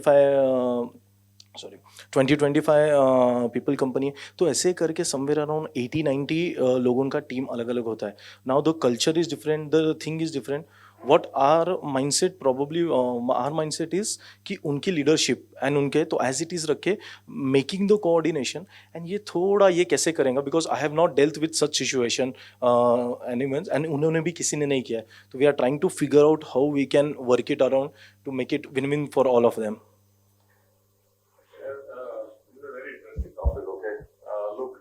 मुझे लगता है ना कि अभी ये थोड़ा सा मेरा ऑनेस्ट ओपिनियन है. अभी सब लोगों को ऐसा लगने लग गया कि we can create a group of companies by doing this organic inorganic sort of scenario. Okay. Actually इसमें ना बहुत कुछ जाता है by the way. इसमें सबसे पहले इम्पोर्टेंट चीज होती है कि और ये इजी नहीं होता है. It's lot difficult than what we say and what we talk. इसमें सबसे बड़ा इम्पोर्टेंट आता है सारे founders coming together. Very, very difficult weather. Okay, in startups alone, forget about acquisition. In startups alone, the failure of startups due to co-founder issues. Do we know what's the percentage of that? Anybody? Anybody else? 70 to 80. 65% plus startups fail just because of co-founder issues. Just because of co-founder issues. Okay. Now, gathering community of founders, coming together, doing stuff differently, to the point where you're saying the cultures are different. No. Founders think very differently. So, getting that in place is going to be very, very difficult. There is no silver bullet for that, by the way. Okay. So, the first of all thing is that everybody should come to the same page. What's in it for me? Unless founders agree to that point, it's going to be a very difficult journey, by the way. So the only way to get such people in a support activity which you guys want to do, but if you want to do it, सबसे पहले आप नीचे जो लोग हैं उनके team members उनको तो बाजू में रखो। पहले आप चेक करो कि लीडरशिप का फाउंडर्स का अलाइनमेंट कितना है, और वो अलाइनमेंट सब चीजों पे चाहिए होता है बेटा। कि आप 3 साल में आप क्या करोगे, कैसे करोगे, क्यों करोगे, आपका इतना रहेगा, उतना रहेगा, इतना नहीं रहेगा। आपको ये काम करना है, आपको वो करना है, आपको ये करना है, और आपको किसी और की भी सुनना है। आपको ये सब कुछ के लिए प्रिपेयर रहना पड़ेगा। Okay, so first thing to make this work is to get every founder lock in the room and come out, whether it takes 1 day, 2 days, 3 days, 4 days, 7 days, 10 days. Everybody should be aligned and come out and we are perfectly aligned to each other. Otherwise, I'm telling you, 1 month, 2 month, 6 महीने में सब लोग अलग अलग चले जाएंगे और सब लोग अपने relationships बंद करेंगे. I've seen this day in day out. People spoil their relationship because of this. This is the most important thing which you carry in your life. Don't do that just because for the matter of it you want to do this. By the way, it was very very difficult. I'm telling you. सबसे बड़ा वो alignment इतना बड़ा issue होता है, इतना बड़ा issue होता है. Egos आते हैं. किसी को किसी का सुनना नहीं होता है, किसी को कुछ और करना होता है, ये करना होता है. तो जब तक फाउंडर्स का अलाइनमेंट नहीं होता है सब चीज पे मतलब सब्जेक्टिव पे भी, ऑब्जेक्टिव पे भी, कैप टेबल पे भी, पैसों पे भी, स्टेक पे भी, काम पे भी, ये भी मेरे टीम को क्या हो, जब तक वो अलाइनमेंट नहीं होता है उसमें से एक भी अलाइन नहीं होता, वो 5 हो, 10 हो, 2 हो, 10 हो, 20 हो, 25 हो, 50 हो, तो एक भी अलाइन नहीं होता है। So I have 2 points just to rephrase the question, I guess. यहाँ पे एक बड़ी कंपनी है जो एक प्रोडक्ट बिल्ड करना चाहती है और उसके लिए जो एक्सपर्टीज की रिक्वायरमेंट है, one option is we can recruit the team, the leadership plus downline. Okay, the second option what we are thinking is acquiring small companies. तो यहाँ पे ये जो फाउंडर्स होंगे they would become the leadership team, not exactly the stakeholder in the company but the salaried come means जो acquisition है. हाँ, वहाँ पे भी alignment you are saying. Yes. हाँ, स्ट्रक्चर डील्स है कि उसमें पेपर साइन करते टाइम में किसी ने एग्री किया कि मैं 3 साल रुकूंगा, मैं ये काम करूंगा, मैं इतना ग्रो करूंगा, मुझे उसमें उतना अमाउंट मिलेगा, मुझे इतना मिलेगा, वो सब आपको स्ट्रक्चर्ड वे में करना पड़ेगा. वो सेम अलाइनमेंट जो मैं फर्स्ट वाला हो रहा था वैसे सिमिलर अलाइनमेंट सेकंड भी करना पड़ेगा, बट वो लीगली, स्ट्रक्चरली बाइंडेड वो सब करना पड़ेगा. And lot of companies do it anyway, right? It's not the first time. But you have to put a right structure and put legal binding around it to make sure that nothing falls off the side. Completely agree with Akash. 2 additional points I want to mention. The size that you are mentioning, 10 crores, 20 crores, maybe 30, 50, whatever. I would be very scary to do a integration of 5, 6 companies at that size because it's really not a size. It's really a very, very, very, very, very small size. And people will have, just think about their psychology. They will have desires, plans, unfulfilled wishes at that size. So the people at that size falling apart with each other is more likely than people at 100 crores plus falling apart with each other. Human nature, right? So I'll be very, very scared of doing integration at 10, 20 crores. That's point number 1. Secondly, before getting married, why not do a dating? Like in 3 of my integrations, 2 companies that I acquired, we worked, and then my exit also prior to that, we worked together on projects for 2 quarters or almost a year, where I got to know their culture, their processes, their involvement. In one case, the involvement of leadership team in day-to-day delivery was very minimal, which I figured out was an issue, right? So then I knew that after I acquire, I need to let the CEO go and bring my own person to lead the organization. So you get to know all of that. In your case, that might be more feasible. Have a dating period where you get all of these people together, work with each other with a freedom to separate, live in relationship, right? Before you get married. And most importantly, who wants to do this, whether they have that experience of doing it or not. Yeah. Very, very important. Physically भी location थोड़े अलग है तो हाँ, तो या तो that would उसमें बी सबसे चीज़ें जैसे मेजर जो जिस कंपनी को ये सब करना है, उस कंपनी के लीडरशिप, फाउंडर टीम के पास में वो एक्सपीरियंस है, बहुत बहुत इंपॉर्टेंट है। बिकॉज आपको अगर वो एक्सपीरियंस, जिसको भी उनको अगर वो एक्सपीरियंस नहीं रहा ना, तो सब points will start falling out. And I am saying it doesn't take time by the way, okay, once the things start falling out, it starts from day one. Day one. And it's very, very important for the company who is requiring to have that experience, that mindset. They know what to do, how to do it, whether they're right people to do it, whether the second level of leadership is also ready for that or not. Many times second level leadership का भी नहीं जानता है, तो वो भी टूटता है वहाँ पे। तो आप खुद तो ready हो, experience हो, आपके second level leadership के पास भी वो experience है कि नहीं। These things are very, very tricky by the way. So I have a follow-up question here. You know, especially because you underlined, highlighted this whole question about the founders, you know, coming together, that because I have been working with, teams on the whole collaboration piece, because collaboration is really at the heart of this, that it's more like a hypothesis, or I don't know if you had experience, that instead of having only the founders, you know, the diversity and the disparity, you know, may go up, whereas the founder, along with, you know, somebody who he resonates with, but bring the complementarity from inside their organization, might make it easier for them to come together. You know, because that individual का जो acute, you know, polarity रहेगा, वो थोड़ा soften हो जाता है if you bring somebody who you are working with as a co-founder. So that could be, I mean, if you have anything to say on that. Leadership team said is basically that it's exactly same thing. Yeah. Any more questions? Okay. Yeah, please. Or second last. Sorry. Thanks. I just wanted to, sir, you referred to, you gave an analogy of a test match. Now, an acquisition process typically from discussion, term sheet, agreement, diligence takes about 8-9 months.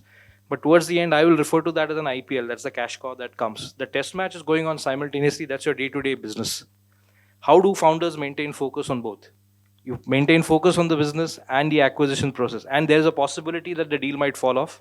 You may have to go back to the test match again while the IPL hasn't worked, which at that stage, maybe to some may not be as, you know, it might be a bit of a letdown since the deal hasn't gone through. So how do you maintain focus? If, God forbid, something goes wrong, how do you go back to your own business? I know you know, one of the answers that this is my passion, I've developed it, so going back may not be difficult, but I've seen cases where the deal has fallen, that there's been a major disappointment, it's been difficult to go back. So how do you deal with these two I'll aspects? tell my recent experience in this. Our entire acquisition happened during COVID, so it was anyway a challenging period because it was period of high growth, not because things were going wrong, we were growing like crazy. So we assumed that this is not happening, the M&A is not happening, and the business plans were taken into account, that M&A is not happening, and plan according to your business as usual. That's first thing you have to tell your team, that this is not happening. Secondly, take your team into confidence. You cannot do a M&A discussion in isolation as a founder alone. That's a recipe for failure. Take your team into... No, not all the employees, the leadership team.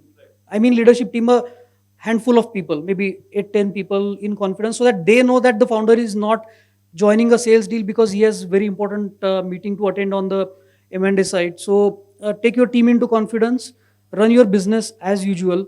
Thirdly, you have to be a good student.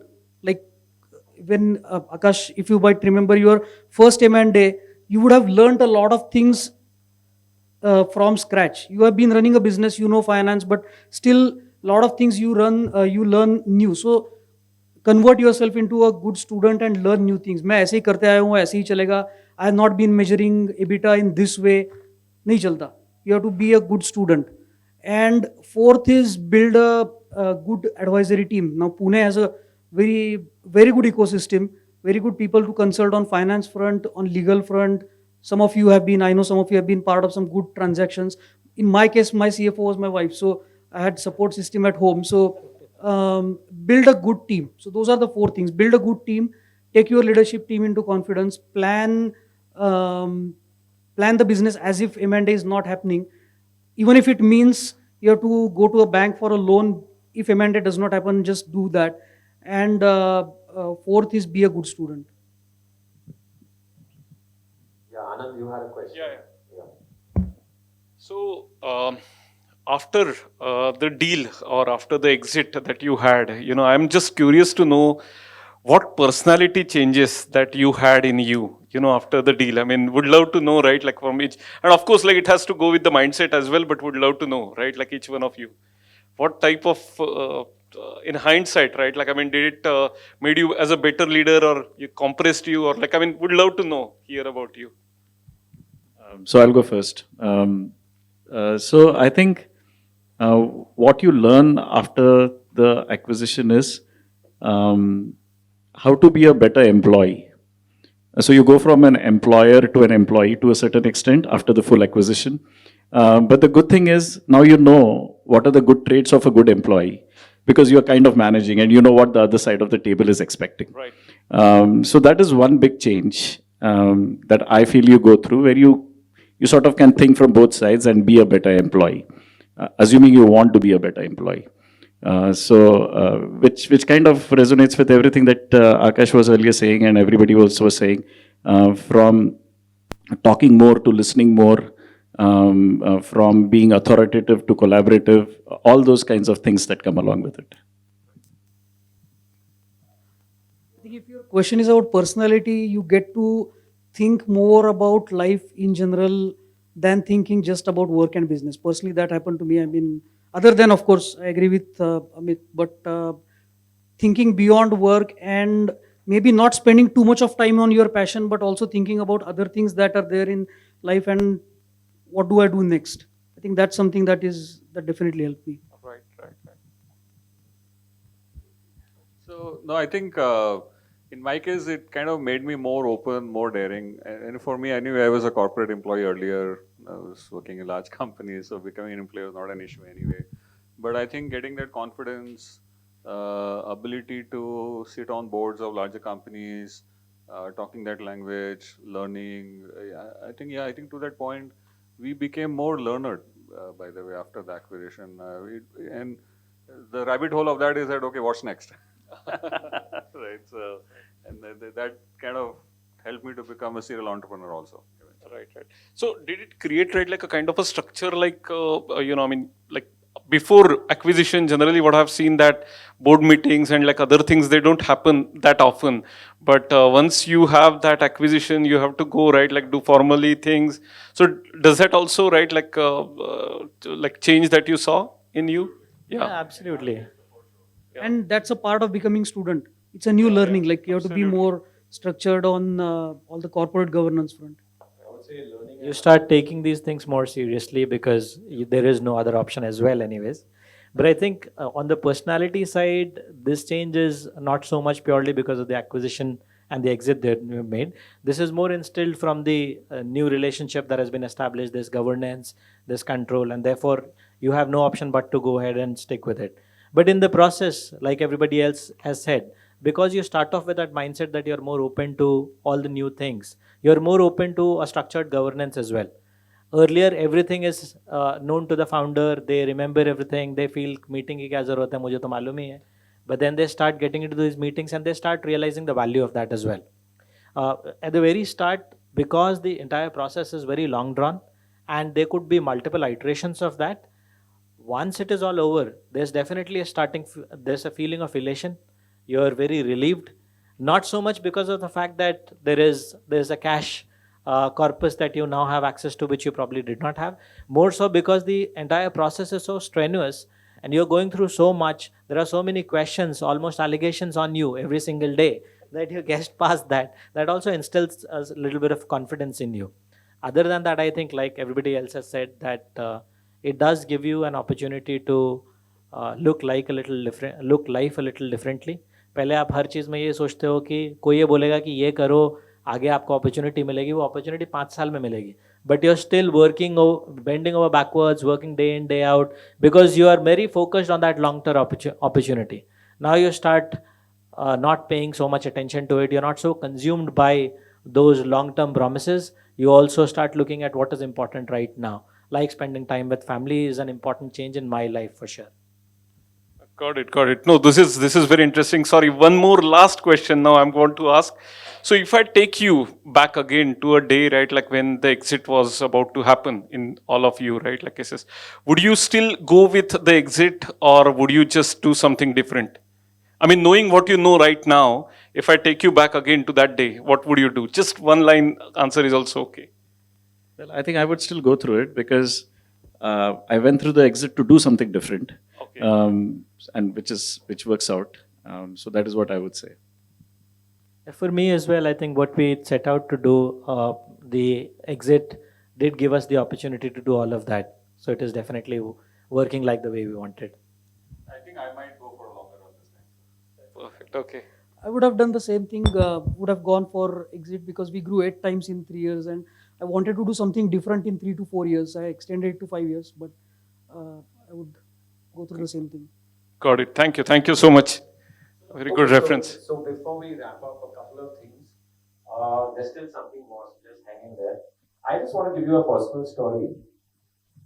So in 2010, I founded a startup in the app distribution space. At that time, apps were something like AI is today, where education of AI is still a challenge and people need to be up the learning curve on AI. And apps were the same. Smartphones were selling, they were only for selfies and they were only for, they didn't want to use apps. And we came in as a model where we could distribute apps in physical retail outlets, where you sideload the app and take cash over the counter. We built this like an FMCG model, and we started with one store in Powai in Mumbai. Saw some great success there. Eventually, after 5 years, we had 45,000 stores across India retailing apps as a new soft accessory that smartphone outlets could do. We had multiple partnerships, the likes of Meta, the likes of every single top app, ATM at that time, OLX at that time, Ghana at that time, they all ate out of our hands. We were distributing free apps, we had our own paid apps. Everything was great, it was a lala ride for us, like a really gala ride up the field. And then one fine day, Mr. Demonetization came into play. I know what happened. 3 months before that, we had a term sheet right from Facebook saying we're out to do 100% acquisition. We worked out everything was signed, all was good. And on 8th of November 2016, I still remember it, I'm getting goosebumps. They said, sorry, but everything in retail has crashed because everything runs on cash. And therefore, it took about 3 quarters for retail itself to come back to normalcy on selling handsets. And अपना handset बिकेगा तभी तो app बिकेगा. So that was our entire model, piggybacking on the handset sale. Because of that, Facebook dropped out, and then it was just years of blood for us.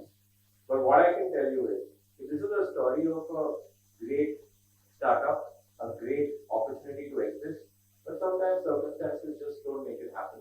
What stays with you is the learning. So always keep that in mind. The learning is there, etched in your brains, in your experience, till the time you're here. So keep that in mind. Okay? One last thing before we end, and this is not a long answer, it's a very short, 1-word answer, probably 2 words max. Okay, I won't take any more than that. These are rapid fires, and I'm just going to ask one by one, so it starts in order. Okay? The harder part, negotiating the deal or living with it after that? Negotiating. Okay. Lawyers or bankers, who slowed it down more? Lawyers. Okay. The lawyers in the room, remember, you need to move a little faster in AI, okay? Perfect timing or perfect numbers? Perfect timing. Okay. And the last one is a clean cap table or a strong growth story? Strong growth story. Lovely. So on that note, I'm going to sign off. It's been a fabulous panel. Thank you to all of you. मी आधीच म्हटलं तसं की मला थोडंसं असं odd वाटत होतं की सगळेजण चला आता झालं आणि आता घरी जायला हरकत नाही आणि आम्ही सांगितलं नाही नाही नाही बसा असं कसं. आज सकाळी आपण दीपप्रज्वलनाने या दिवसाची सुरुवात केली.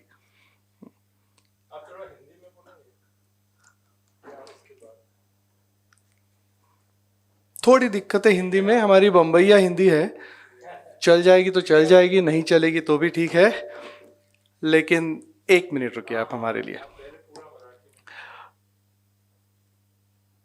कोई चीज़ें होती है ना जो मातृभाषा में बहुत अच्छी से बताई जाती है, हम हमारे दिल कहना चाहते हैं.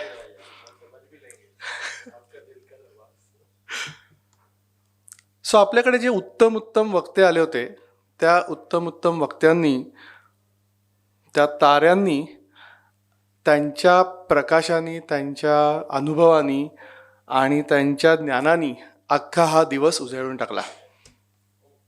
मला वाटलं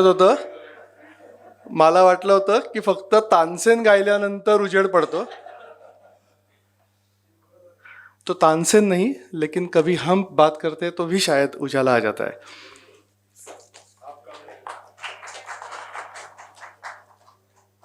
Light is a fastest unit of measurement.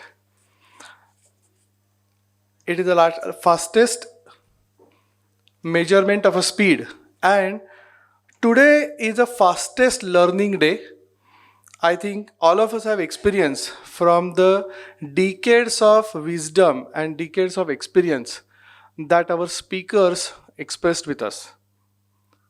I'm going to be a representative agentic HI, human intelligence, representing each one of you here and those who are not here. So Narendra ji gave us a very good food for thought.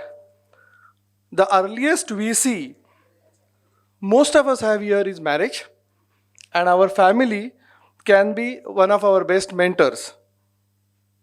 They keep us grounded and they keep us to be human.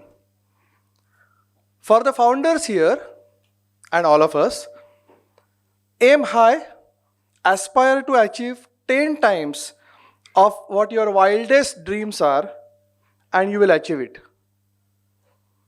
Don't forget that even youngest team member in your organization can be your mentor, and even Gen Z, Gen Alpha, Beta, Gamma, they could be reverse mentoring you. When you have multiple co-founders, only one person drives. Super magnets are far more powerful than those individual 100 magnets, and that's where the leader becomes a super magnet and keeps everybody on so powerful direction for the organization. Interestingly, don't try too many things, but do one which is exceptionally good.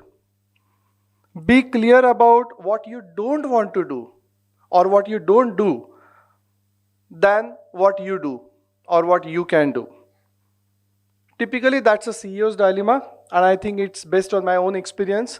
I will say it is difficult to learn how to say no than keep saying yes that comes your way. You always define a purpose for your company and define core values which are non-compromisable values which will keep running your organization long and ever. Always build for global. You are free to sell it local. Bhim gave us a very interesting assumptions not to make. You think you have tomorrow. You think he or she also has tomorrow. You have a money for tomorrow. You have a desire to give that money to someone tomorrow. And he or she wants to receive it also from you tomorrow.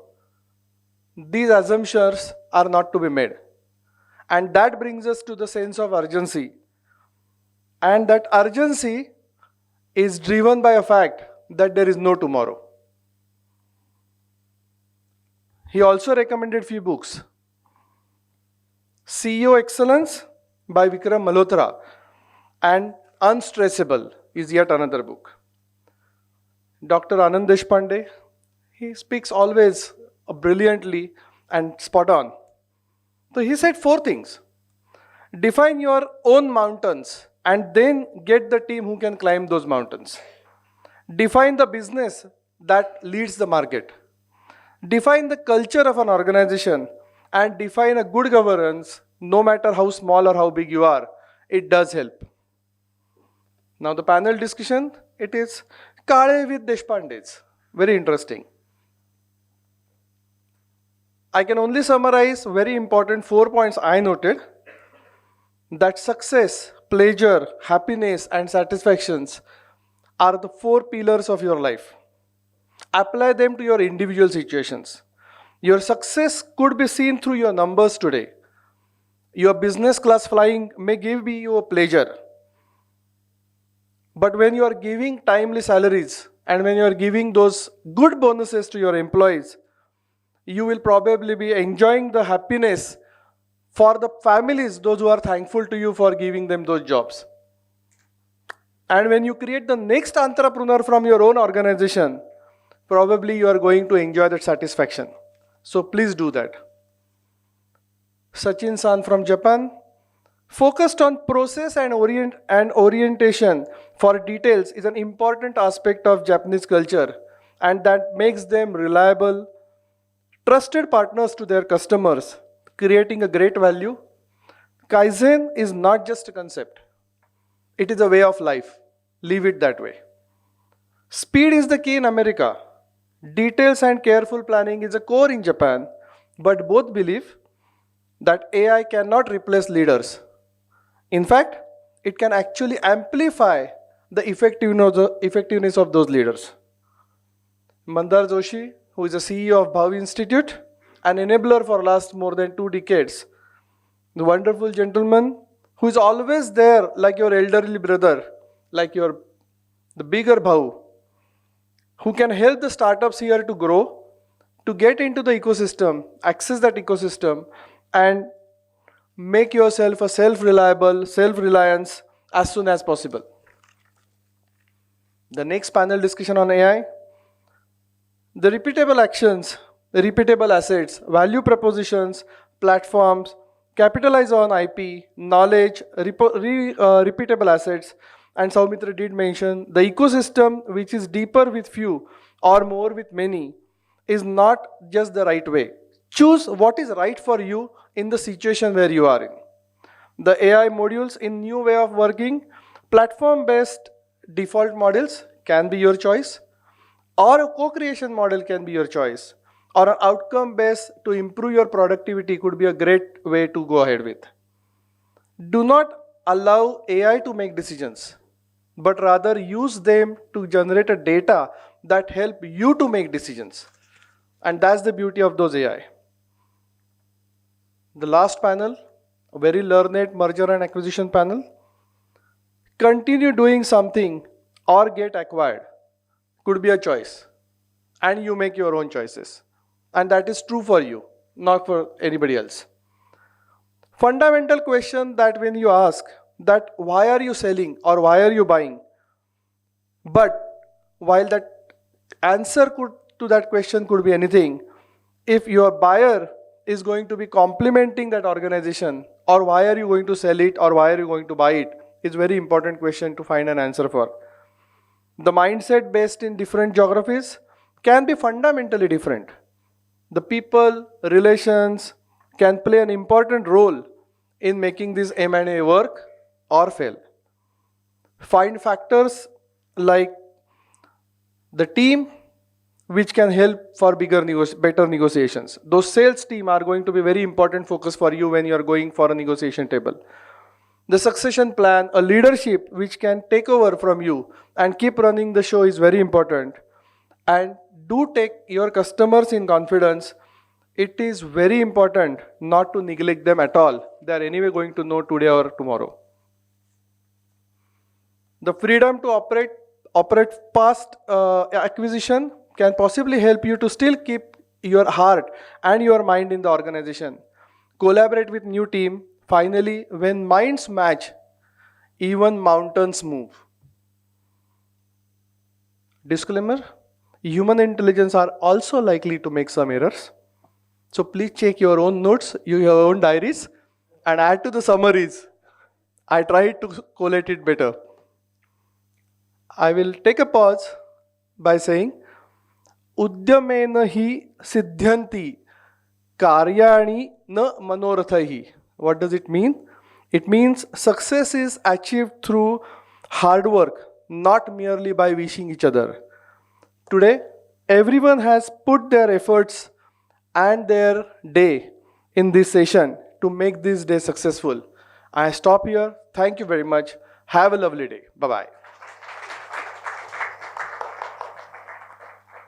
Thank you, sir, for comprising the day with such accuracy. With this, we conclude and bring this day to a close. Before we all leave, we again request everyone to join us near the stage. Let's click a picture and commemorate this day. Have a good evening ahead and goodbye.